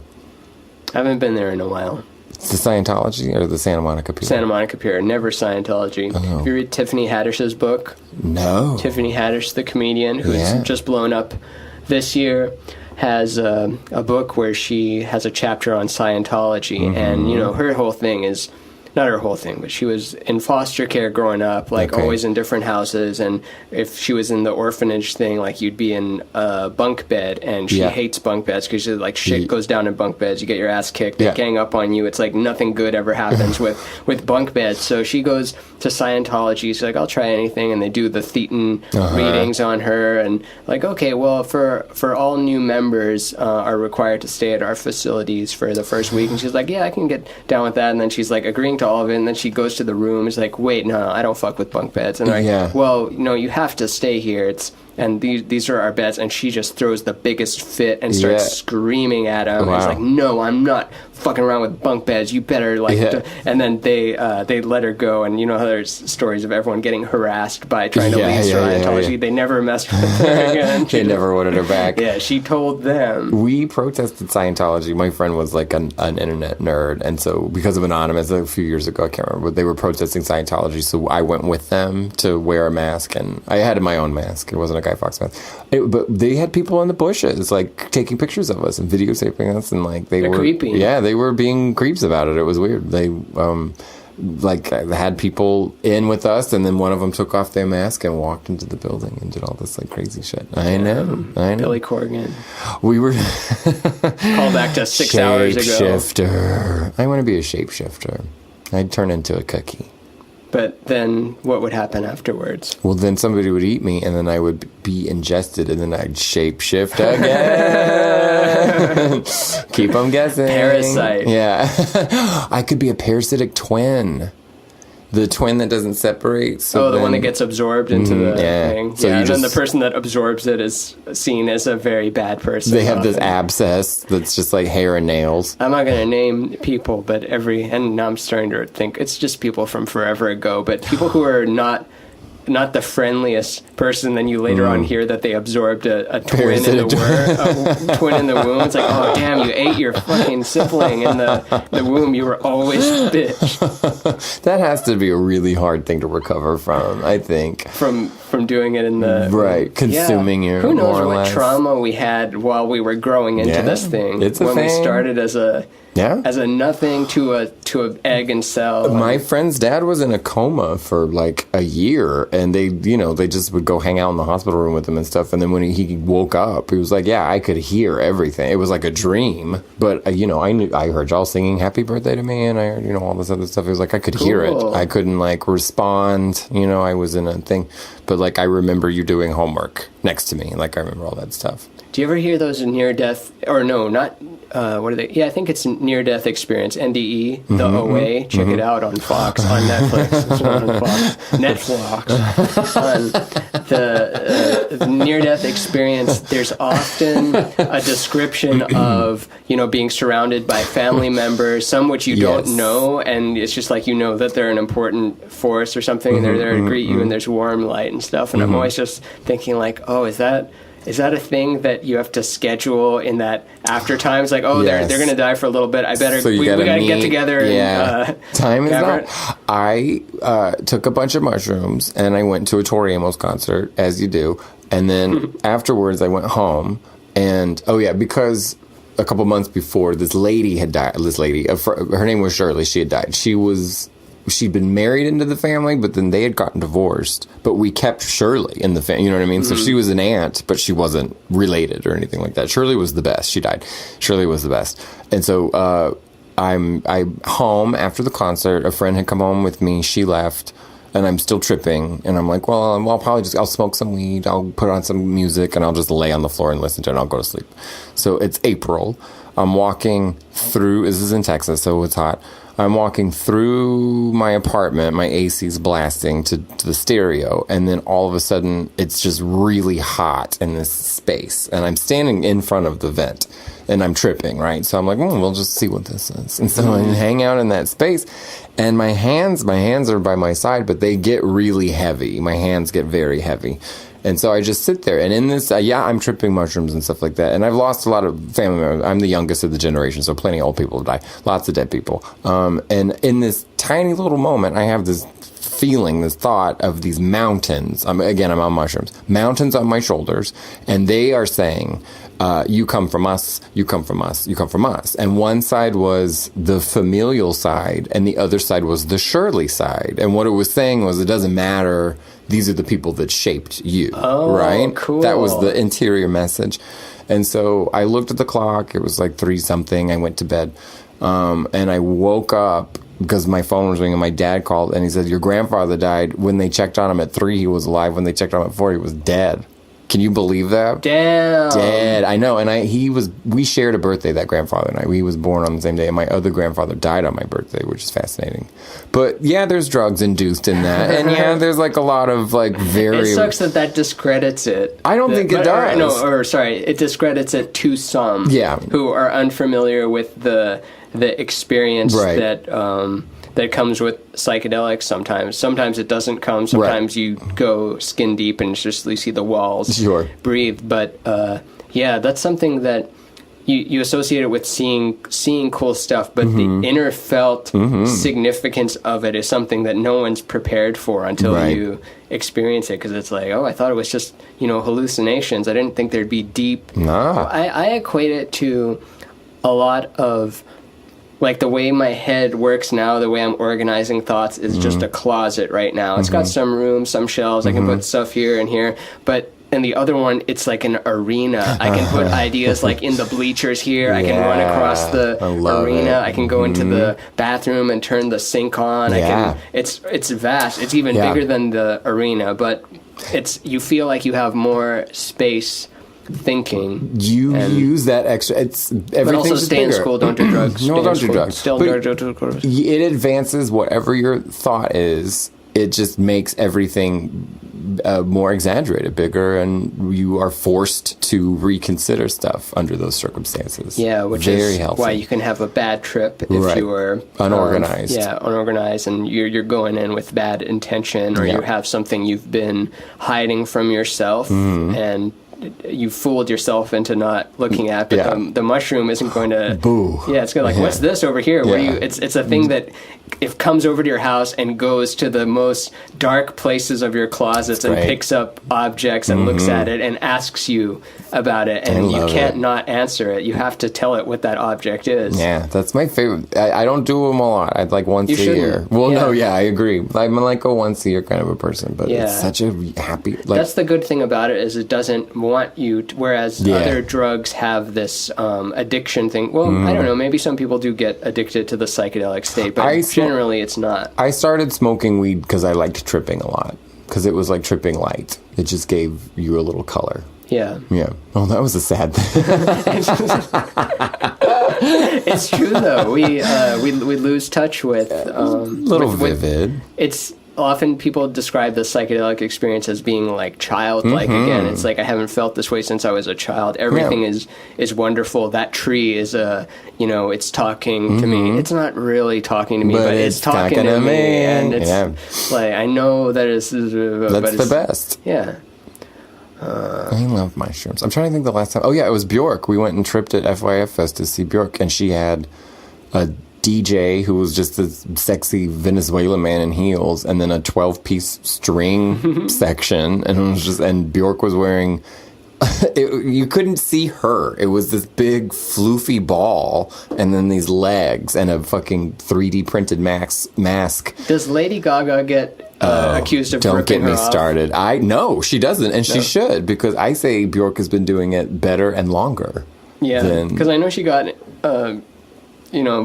accused of ripping off Madonna, which I know it's all influences Gaga and stuff, but yeah, I mean she's another generation, so she has to be influenced by all those people. But whether or not the like craziness of her and like it's funny, Bjork gets railed for it, whereas like Gaga's like avant-garde and genius. It's like it's the same thing. You're both trying to dress like an egg. Yeah. And like, who is it? I like that when Prince was compared to Jimi Hendrix, he would say like they're only saying that because I'm black. If they actually listened, they would detect more of a Santana influence. God, and I love that it wasn't like, no, it's just because he's black and I'm black. I'm my own complete unique thing. Yeah. He addressed it with like, no, I am influenced by Jimmy, but I'm more influenced by Santana if you're listening. And it's true. He is more like Hendrix was the fuzz, the whammy, the like radiant vibration. You heard what he sounded like. Right. And Prince and Santana kind of did more of this articulate like dance with a lot of note for note. Yeah. The Nina Simone does the exact same thing, because she's very dismissive of everybody. She doesn't take a lot of responsibility for stuff in her life. I kind of like her for that. But because she plays piano, right? And I guess because she's a black woman, and the standards that she plays, but not necessarily the way she plays them. She's like, everybody thinks I'm jazz, but I'm not. I'm more blues. And she says almost the same thing. If anybody was paying attention, they'd know I'm blues more than anything. Which is the truth, kind of the way she sings, even though she's playing anything that could be a jazz song. Oh, please get into Nina Simone. I am. I am. I'm going to watch that Muppets thing and watch her, whatever thing after. I listen to some of these again just to make sure the sound's all right, but sometimes I don't, just because I just want to, got to get on with conversation. My day. I was there. No, watch her live stuff, because honestly, the way she plays the piano is nuts. It's mind blowing. I'm into it. Yeah, and it's easy to forget that you haven't seen it all, and that there's still fun to be had, and there's still people out there that can blow your mind. And you need to have your mind blown, otherwise it's blue mind or something. Well, you gotta get your blue mind blown. I was kind of hitting, because my music, I like what I'm listening to and stuff, so I'm kind of bored, and stuff like that. But please, there's one thing of her play. I don't even like this song. It's a song called "Someone to Watch Over Me," right? Somebody to watch over me. And it's from 1980. This version is from 1987. And I don't even know about the rest of the performance. This is the only clip I know. She's playing a Börsendorfer. It's a small one. It's like a 7-footer. And Börsendorfer doesn't sound like it costs 180. ooh, they are grand, the Rolls Royce. yeah. They are. They're really funny. I'll talk about it later. Okay, so she's playing the shit out of this piano. In this particular clip, there's so much air under that in those strings. And she's wearing a bathing suit and sweatpants. And like she has these like swatches. She has all these watches on her thing. And she's kind of doped up and stuff. And she's old. But at the last minute and the last 10 seconds of the song, she just knocks it out of the park, technically speaking, or whatever. It's just nuts. She's this old woman in a bathing suit, and she's blowing your mind. Just the top is bathing suit and the bottom is sweatpants. Pants, yeah. And she's like a 60-year-old woman or something That's like that. funny. It's beautiful. Someone to watch over me. So good. And Somebody to watch. I'm just making up my own song. she kills it, though. I don't know. It's just nuts to see the way she does that. It's very animalistic. Right on. Well, okay, so I have to pee now, so I'm going to actually wrap it up. But this is great because this is the longest one by a factor of double, I think. How many parts is it? Is it No, a this is 3-parter or a 4-parter? No, this is one part. I'm just putting it all out in one. The people have gotten back into their cars and now they're headed home. Yeah, and I'm still in the early episodes, so it's still defining what the show is. Yeah. And I've been learning with each one what I want to sculpt it into. But one thing that I always wanted was never have a time limit. It always upsets me when I'm listening to something and it's done after 45 minutes. Well, that's all the time we have now. Yeah, it's like, well, we got to divide this into 2 episodes, and then it's like, I got to pull up the. I don't want to touch the device. I want to draw or walk or do something while the waveform gets just fed into my ears, No and then phones. hits those little hairs in the ears that gets interpreted into a signal, which I create.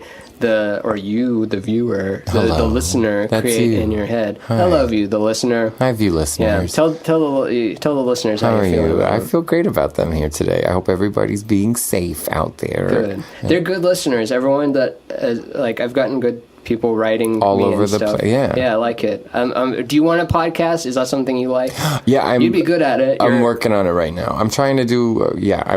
I have to talk about politics, but I don't want to talk about politics. So you I'm can trying talk about whatever you want. Don't make the box first. Make the thing and then Right. describe the box, Right. which is what I'm doing. Like I say, it's about creativity, motivation, and death, That. but it's about whatever. We talked about tons of stuff that has Everything. nothing to do Yeah. with that. But you want to just do a solo one? You want to do one-on-one guest? You want to Yeah, panel? I want to be a moderator. So I'd like to have like 2 or 3 and have like, it can start off with some dumb political conversation. It can deviate into whatever it goes to. But I want to have, one of my favorite shows is that John McLaughlin one where he is a little more issue 1 and then that can go on until eternity, and then you have an exit question, you go issue 2, you know what I mean? But it's all dependent on the participants and how much they want to donate information. What kind of to guests it. would you have? I mean, comedians, that's the goal, but I don't want them to be politically savvy or anything. But come from different places, perhaps. Yeah, for sure. I would prefer to have people who don't really know each other. I would prefer to have, it could be anybody, but I would like to have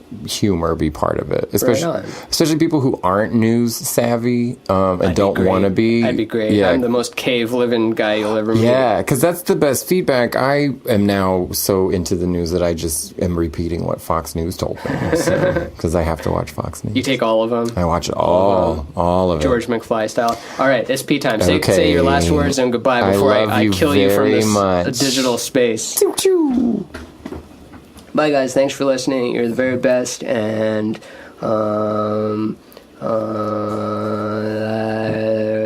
that's it.